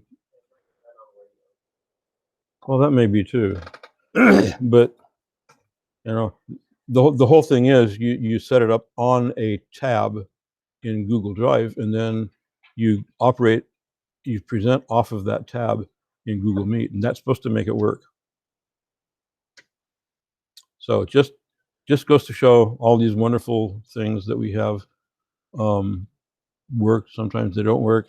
And our topic this time is media and cross-cultural communication. So we just had an interesting lesson in how media sometimes doesn't work. Okay. And we talk about simple media. We talk about synthetic media. This is synthetic media because we're depending on other things to help us with giving out our message. It's not just me talking, but it's using a computer, using a projector, and the internet situation and all that kind of stuff. It's using those things to help give the message out. And let this be a quick lesson that the more we depend on those other things, the more likely we are to have some kind of a failure or some kind of a problem or some kind of a glitch that is going to affect our ministry and affect our message. So I remember my dad was a mechanic, so you guys would have liked him. He would have talked your language and you would have talked his. But I remember my dad over and over saying about new cars, you know, things like power windows and power brakes and air conditioning and all those things, you know, that used to be add-ons and now they're standard. But I remember my dad over and over saying, the more of those things you put on a car, the more things there are to go wrong. And what was really interesting was when those things go wrong, those are the parts that are most expensive to fix. It's not the motor, although that can be expensive too. But ultimately, my dad learned automotive air conditioning and augmented his income with something that initially he didn't like. So, you know, those things do have their place. All right, so part 8 of our cross-cultural communication textbook is in this meat grinder thing, has to do with media and the fact that media does affect the communication of our message that we are giving to somebody else. It can interrupt the message that you're wanting to give to somebody else, like we just experienced. It can give a different message than what you intend by your preaching or teaching. So the second paragraph says probably the most important point of this section is media have their own messages. Whatever medium one chooses to use in proclaiming the gospel, that medium is also going to communicate something else. And so the main purpose of this section of the book is to help us realize that whatever media we're going to use, we need to be aware of what it conveys, how it will be accepted, how it might change the message that we're giving, and just so that we use things that are really going to be helpful to us. So, kinds of media. One of the things that we use to divide it up is this idea of verbal and visual and written. And one of the things that I requested was that you all look at or think about how things have changed in the last 25 or 30 years. What kinds of changes have you seen, or what kind of changes are you aware of in media? And how do those things seem to how do those things seem to relate, or how do the principles that we see in this chapter relate to media even today? So I want this to be something of a class discussion. So we'll pause right here, thinking in terms of verbal, visual, and written. 3 forms of communication. They often overlap or interconnect, but I think these are probably 3 basic divisions or 3 basic ways of looking at communication, at media.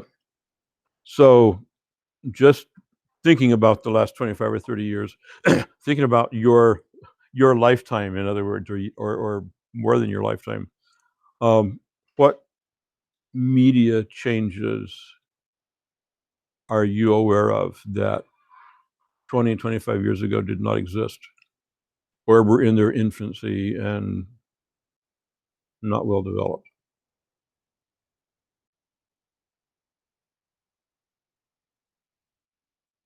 Who's first?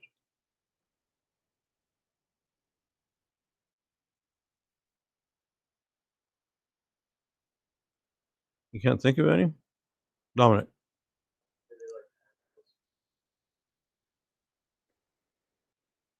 Okay, access to Christian contemporary music, how?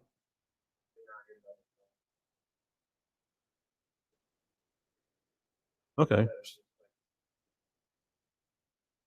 So there are things that you can just pick up your smartphone and find and listen to, and you couldn't do that. I mean, how many years has that access been available to us? That's really fairly recent, isn't it? Yeah.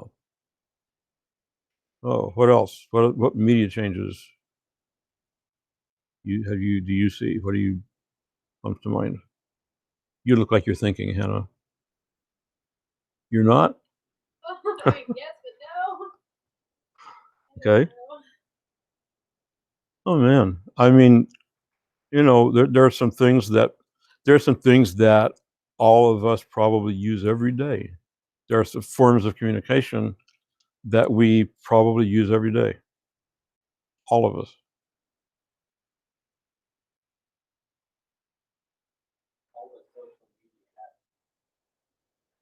Okay. Yeah. Okay. So social media apps, Facebook, um, Signal, um, how many are out there?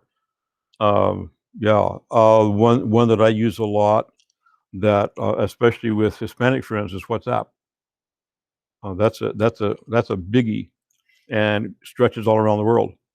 So my friend in Egypt, we could talk on WhatsApp. Is that okay? So social media apps, that's a biggie. And how many of us email every day to somebody, or read email from somebody? I mean, is that pretty common, or are we all separated from email? Not, are we? How many of us go on Facebook and see something on Facebook, or communicate with somebody on Facebook, or we keep track of somebody on Facebook, or we learn news about somebody on Facebook? I mean, how recent is that? Okay. Tim sent me a message related to this, and he says a smartphone fits under all 3 categories, because with the smartphone you can write to people, you can read what they write, you can see videos, you can hear what people say. He especially mentions a micro CD card. So people who have the kind of a phone that will use a an SD card, or a micro SD card. They can put that in the phone, and they can listen to Bible stories and sermons. That's verbal. They can read the Bible. That's written. They can watch things like the Jesus film. That's visual. So all three of them can be wrapped up in this little apparatus right here. I mean, that's something in your lifetime, however young you are. That's something that is such a recent development. Okay, so thinking about that, okay, the internet, just the internet that encompasses all this stuff that we're talking about. That's relatively recent. I mean, I can remember not having internet. I remember not having a computer. I remember the first computer I ever got. It was not mine. It was for yeah, there were two. I remember a little tiny laptop type computer with a 40 megabyte hard drive. Yeah, smile, right? And I remember going to a computer store in Indianapolis, guided by a person who was very knowledgeable about computers and was using computers in his ministry, and wanted to help us as a mission, Friends of Missions, get a computer to be able to use for bookkeeping and that kind of thing. And I remember he took us to his favorite computer store, and they had computers on sale. And I remember the guy at the computer store saying, here's this computer, and I forget what its specific, its special, what's the word I want? Its specifics were, its capabilities. And then he had another one. He said, this other one over here has a 40 megabyte hard drive, and if you get that, that's all you'll ever need. And I remember him saying that. That's all you'll ever need. Man, I mean, one program is double and triple and quadruple that, right? And even more. So some things you couldn't even do on those anymore. So I'm thinking my lifetime, okay, computers and all the things you can do with computers, all the communications you do with computers, all the ways computers can fail. So let's just think for a moment. Let's think about Facebook. Think about friends you have on Facebook, people you communicate with on Facebook, people you hear from on Facebook, etc. And let's think about some things that are related to media having their own messages. Okay. So let's think about limitations and skewing the message and a whole bunch of stuff. So okay. What does having access to Facebook say about you?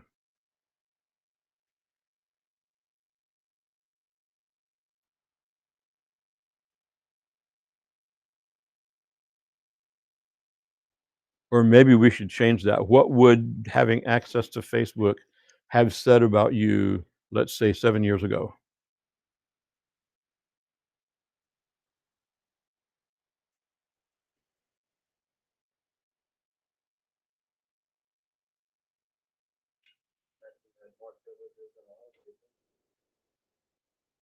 Louder, please.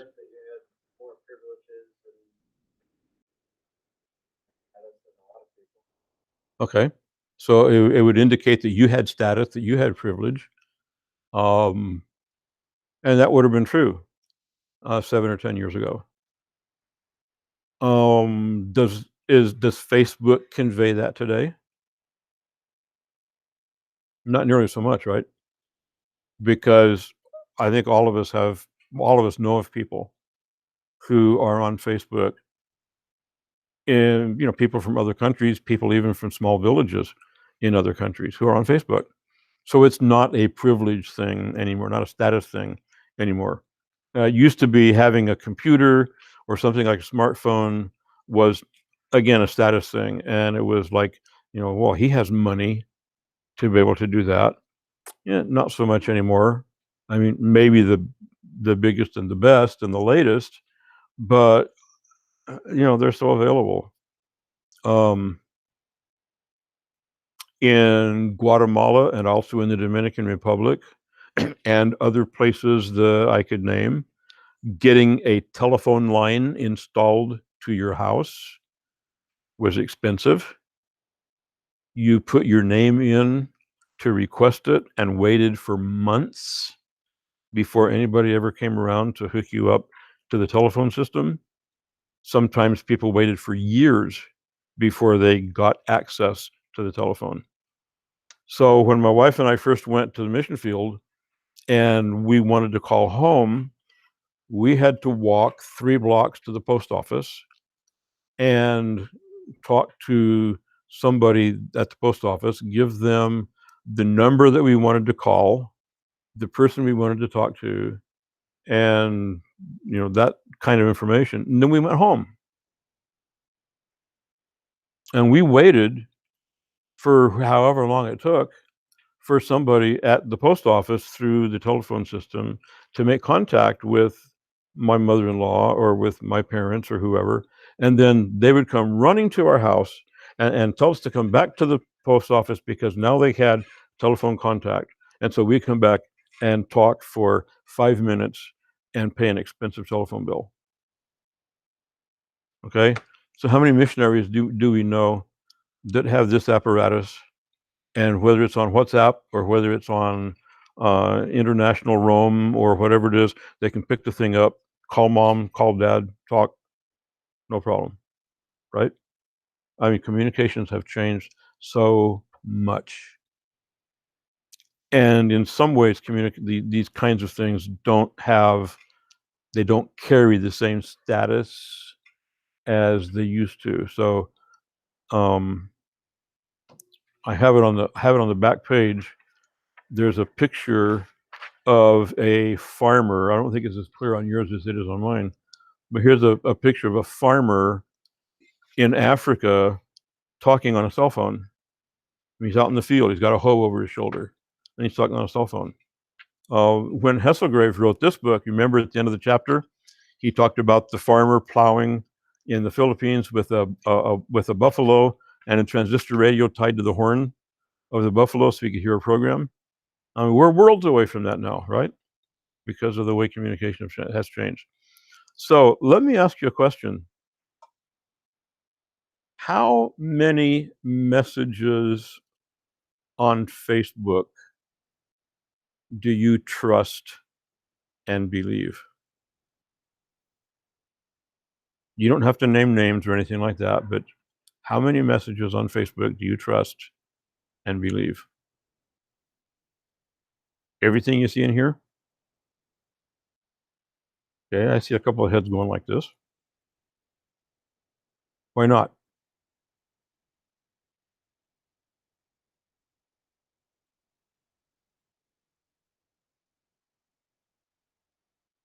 Why don't we believe what a lot of people say on Facebook?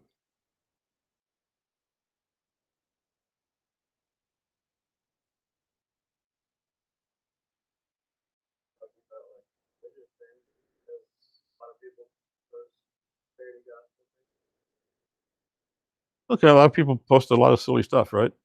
A lot of conspiracy theories or wild off the wall stuff that okay. So how do we know that what somebody posts is not reliable? I mean, after all, it's on Facebook, right? So what makes it something that we are willing to listen to and pay attention to and maybe believe?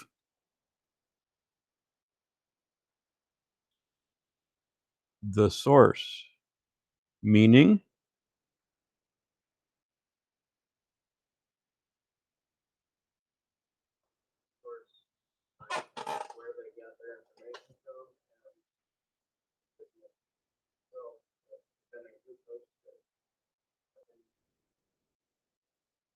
okay.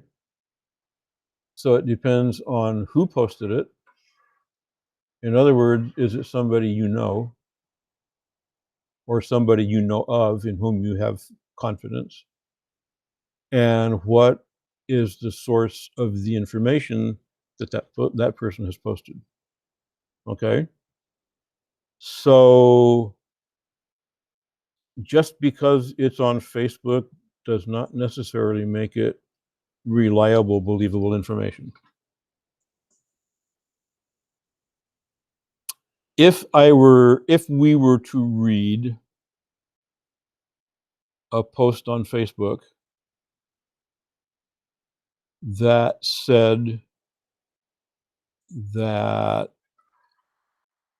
it's no surprise that vaccines against coronavirus are not perfect protection because vaccines against other diseases in the past have also not been perfect protection. Is that believable?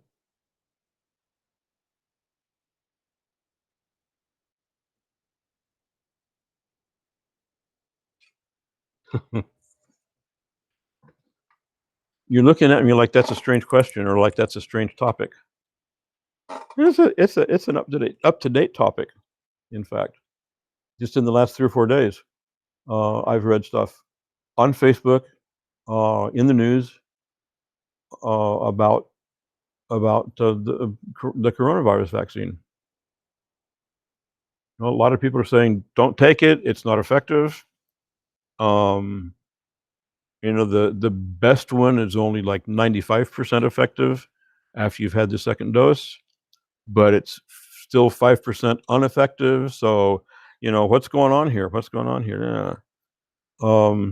And so there are people who have gone back and they have studied previous vaccines, and they have shown that the vaccine, for example, against measles is not perfectly protective. There are people who've been vaccinated against measles who have got measles. So, you know, one of the things that happens with something like Facebook or other internet-based communications is that oftentimes we get let me call it a big picture, a big claim that somebody is making. For example, the coronavirus vaccination will keep us from getting COVID.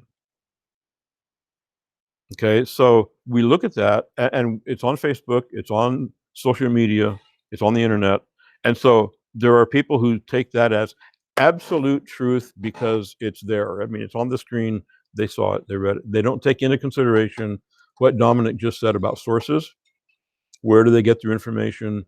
You know, what doctors have they consulted, and all this sort of thing. And so there are a lot of people who are so guided by whatever the internet says, no matter what the source is, that they're going to believe it no matter who said it, because it's there, it's on their screen. Other people who are going to doubt everything just because it's on the screen. So Facebook and other media like that, internet media, are going to have a different impact on different people, largely because of their experiences, largely because of the accuracy of information they have seen before. And if they have an experience on Facebook where they've seen a lot of stuff that is just nonsense, then they're a whole lot less likely to believe things they see on Facebook, right? But if they've seen good information, they're a whole lot more likely to believe what Facebook says. So we think about these kinds of things. We think about the fact that I got it a little farther along here, actually towards the end of the paper here. But there are mission groups now that are sending the Bible to foreign countries, to creative access countries, on SD cards. You know, they can sneak them in. They're small, they're unobtrusive. It's on page 2.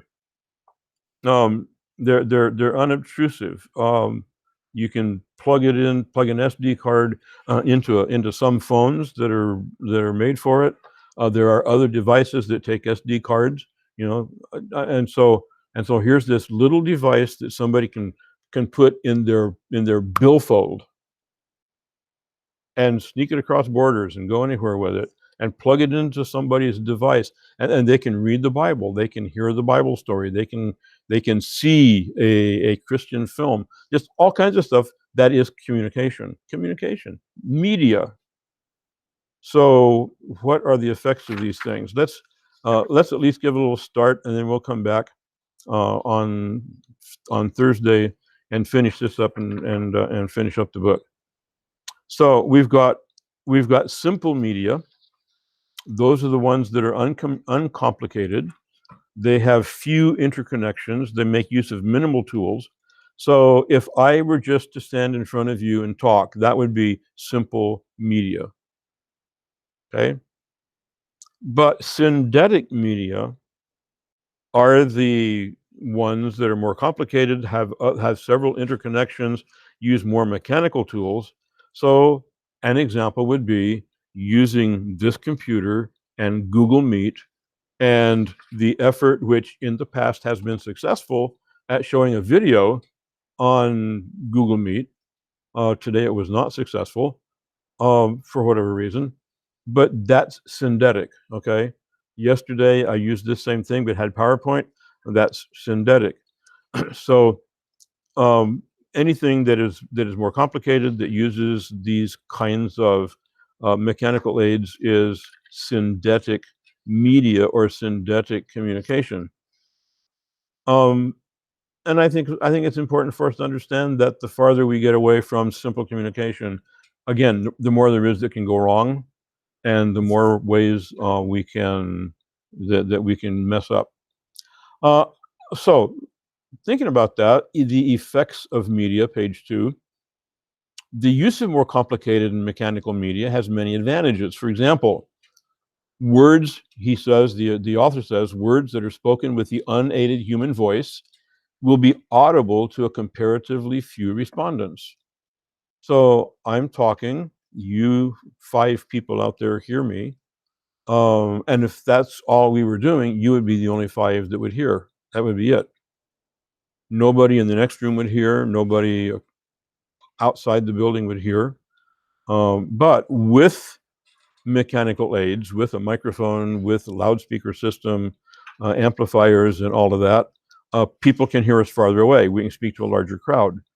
And in this case, we're recording, so Tim will be able to see and hear later.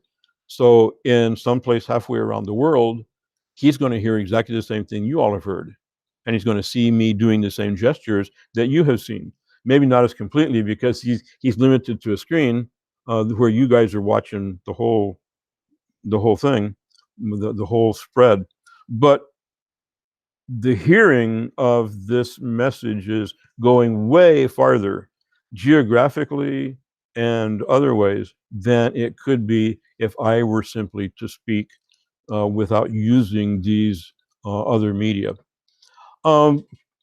Clarity is another positive.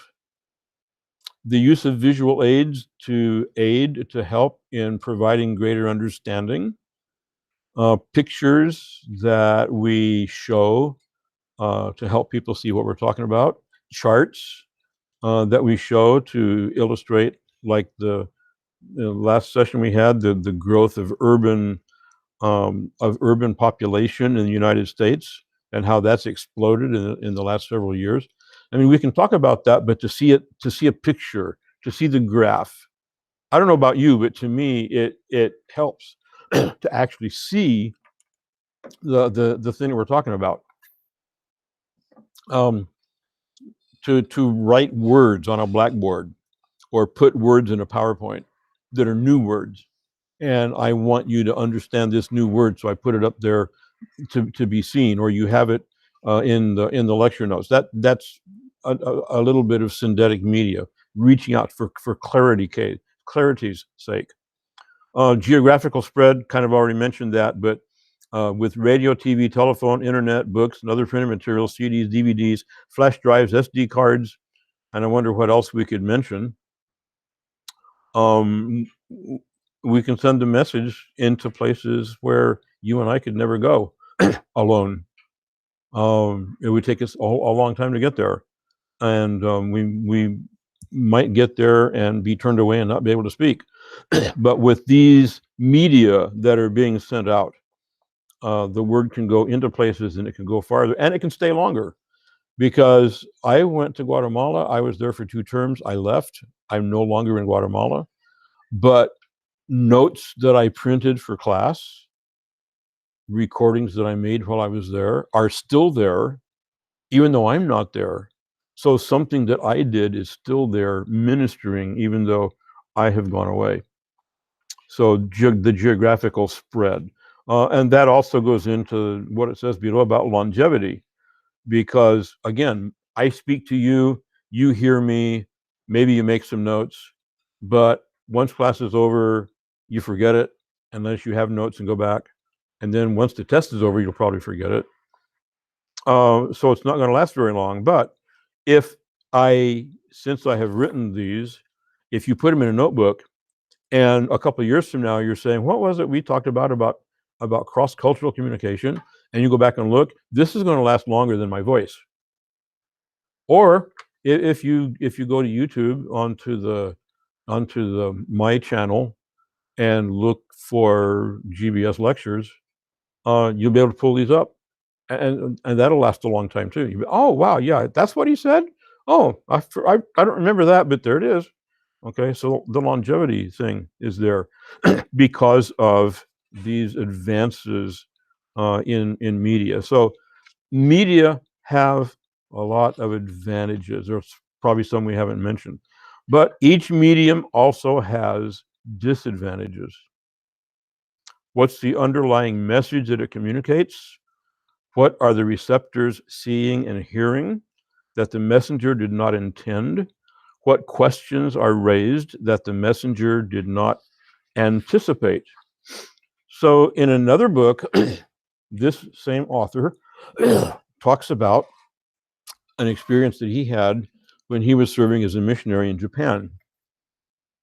And back in those days, way more than today, it was a really popular thing to have Christian films that dealt with the end times, talked about the rapture, talked about Jesus' second coming. And so here would be films of, Christian people witnessing to non-Christian people, and non-Christian people saying, no way, I don't want to be a Christian, forget all that stuff, And then all of a sudden, one day, Jesus comes back, and all of a sudden, there are cars that are crashing into other cars and crashing into lampposts because the drivers have been taken out. Okay? I mean, just a whole bunch of stuff like that. There were a lot of films that came out that had to do with things like communist takeover. So you had, for example, films where people were in church and they're singing, or the pastor is preaching, and all of a sudden the door crashes open and soldiers come marching in with machine guns, and they arrest everybody and put them in paddy wagons and haul them off to jail. And the message is, this is what's coming, this is going to happen to us, and blah. And they were the kind of media that a lot of people ate up. They really thought this is the thing. So they took films like this to Japan, and he says in that other book that they set up a special showing of one of these films in a large auditorium, invited a lot of people to come. They talked about how they wanted to handle the situation. They wanted to be able to do question and answer after the film was shown. And what they were hoping was that there would be a lot of people that would ask questions about Jesus, about the Bible, about end times, about prophecy, and that sort of thing. But they wanted to make sure that nobody left. So as soon as the film was over, somebody cut the lights. So everybody's in total darkness. And these people who are wanting to get the question and answer thing started are quickly moving a lectern onto the stage. And now they turn the lights back on. And now here's somebody standing on the stage behind the lectern with a microphone, and he's ready to start the question and answer thing. and they're anticipating people really interested in this biblical message that the film has portrayed.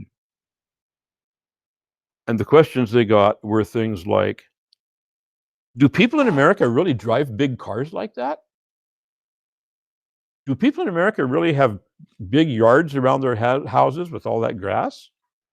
Do people in America really have big refrigerators in their kitchens? Do they really go to big stores and big malls like that? Do they? I mean, the whole thing that the film communicated to those people had nothing to do with the gospel message, had nothing to do with end time prophecy, had nothing in the eyes in the way the people received it. Okay.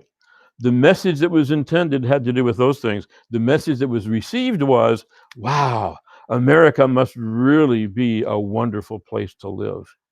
Man, they must have a lot of money over there. Look at those houses they live in. Look at those cars they drive. Look at the places where they go shopping. Look at the places they eat out. I mean, just all this kind of stuff. And he talks about being so disappointed because they didn't get the message that the missionaries wanted to convey. But he learned a lesson. And the lesson was what this section of the book is telling us, that the media carries its own message. And we need to be careful of the media that we're using, and we need to learn to use it correctly so that our message is the message that gets through. So in the middle of page 3, very important statement that I quote off of page 530. It is wrong to assume that any medium is neutral and has no influence on the message that we proclaim. Every medium will influence your message to some degree. And then he quotes Marshall McLuhan, who was a guy many years ago who was a media expert, who says each of the media has its own brand of vibrancy, personal impact, social consequence. And I come back to Facebook. Facebook has its own vibrancy, doesn't it? I mean, there are things, there are feelings, there are impacts that we get off of Facebook we don't get anyplace else. You can watch a movie, you can talk to somebody on the phone, you can do a lot of things, but Facebook has its own vibrancy. Facebook has its own personal impact. And we're reading things that, you know, depending on who the source is, we either believe or don't believe, or we think that's crazy, or we think that person is stupid, or whatever. Or we hear things about people that we really don't know. We would like to know. Just as one example, there's a family in Hobe Sound. Last name was Blackmon, Blackmon. The wife, Ashley, was just in a terrible automobile accident. Have you all seen the picture of the car? I mean, it looks like somebody wadded it up into a metal ball, doesn't it? It's horrible. You see a picture of her cell phone? You know, they've recovered her cell phone, and they had it like on a seat cushion. Took a picture of it. I mean, the whole screen is just shattered, and it's a mess. I've known of them. He's a friend of mine on Facebook, you know. And here's another thing, friends. You know, we have friends on Facebook. Are they really friends? How close are we to them? A lot of times, not at all. Okay, so I have Scott Blackmon as a friend on Facebook. I don't really know the guy. You know, I probably know him more because we're part of a thread that's called ministerial matters or something like that. But all of a sudden, his wife has this terrible accident, and now he is saying things about her that I never knew, and I'm interested in knowing, because this makes an accident victim in Florida suddenly become more real. Okay, So he talks about how she was working at a company where she was a sales manager, and she led the company for 2 years in a row in sales. Wow, okay, so she is a successful person in whatever she was doing. He talks about who her father is. Her father is Bill Marshall from right here at God's Bible School, right? I mean, okay, there's a connection that I didn't know existed. I mean, just there's several things that he's posted, and so you start to know Ashley Blackman as a person, not just a name, not just somebody out there had a bad wreck, but here's a real person lying in this bed, suffering in these ways, and all the things that are happening, and how she's responding, and all this kind of stuff. So Facebook has an impact that other media don't have, and the more I read from Scott Blackman about his wife and how she's doing, the more interested I am in how things are going, the more inclined I am to pray for her and be interested in how things are going because of the impact that Facebook has. Now, you could put all that in a newspaper. Newspaper is a wonderful medium. Put all that in the newspaper, and I might read it, and day after tomorrow, if I have a parakeet, it's going to be in the bottom of the parakeet cage. I mean, because that's how that kind of media is treated. But and Facebook doesn't necessarily last any longer than that, except that, remember, everything you put on Facebook, even if you go back and delete it, is on the internet forever. So be careful about these new media, because it's out there. If you said something and you didn't really intend to hurt that person's feelings, or you didn't really intend to misrepresent this thing, whatever it was you were talking about, and you said, oh no, I didn't mean to do that, I'm going to delete it. So you take it out. Well, I'm sorry, but it's there, and somebody's probably going to see it.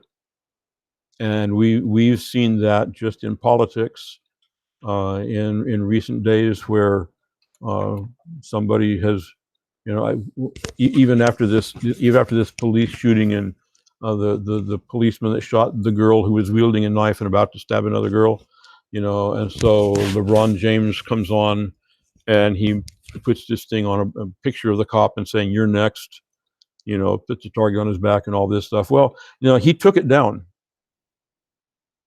So what? Everybody knows he said it. The picture is still out there. The picture is still circulating because somebody else copied it. Somebody else has put it out there. And now LeBron James is catching all kinds of feedback and lashback because of what he said.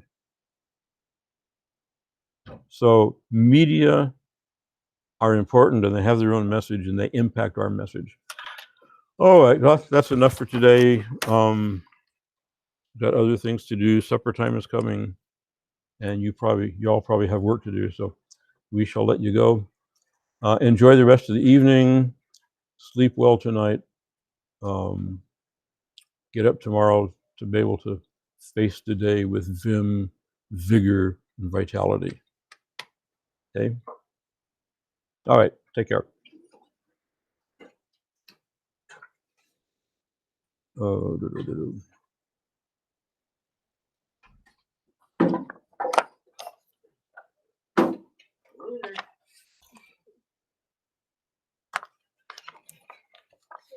there class on Thursday? Mhm. Okay, I have an orthodontist appointment Do you? in Indianapolis, Okay. so I won't be here. Okay. But there'll be a recording. Okay. We'll Is there like more handouts? Yeah. Okay. There'll be one more that day. Then could you grab me a handout or two? Either She'll get my handout and Okay. then give it to me after I come back. Okay, that'll work. So, Otherwise, I could put it in your mailbox, or have it put in your mailbox. Yeah, one way or the other. Okay, thanks for letting me know.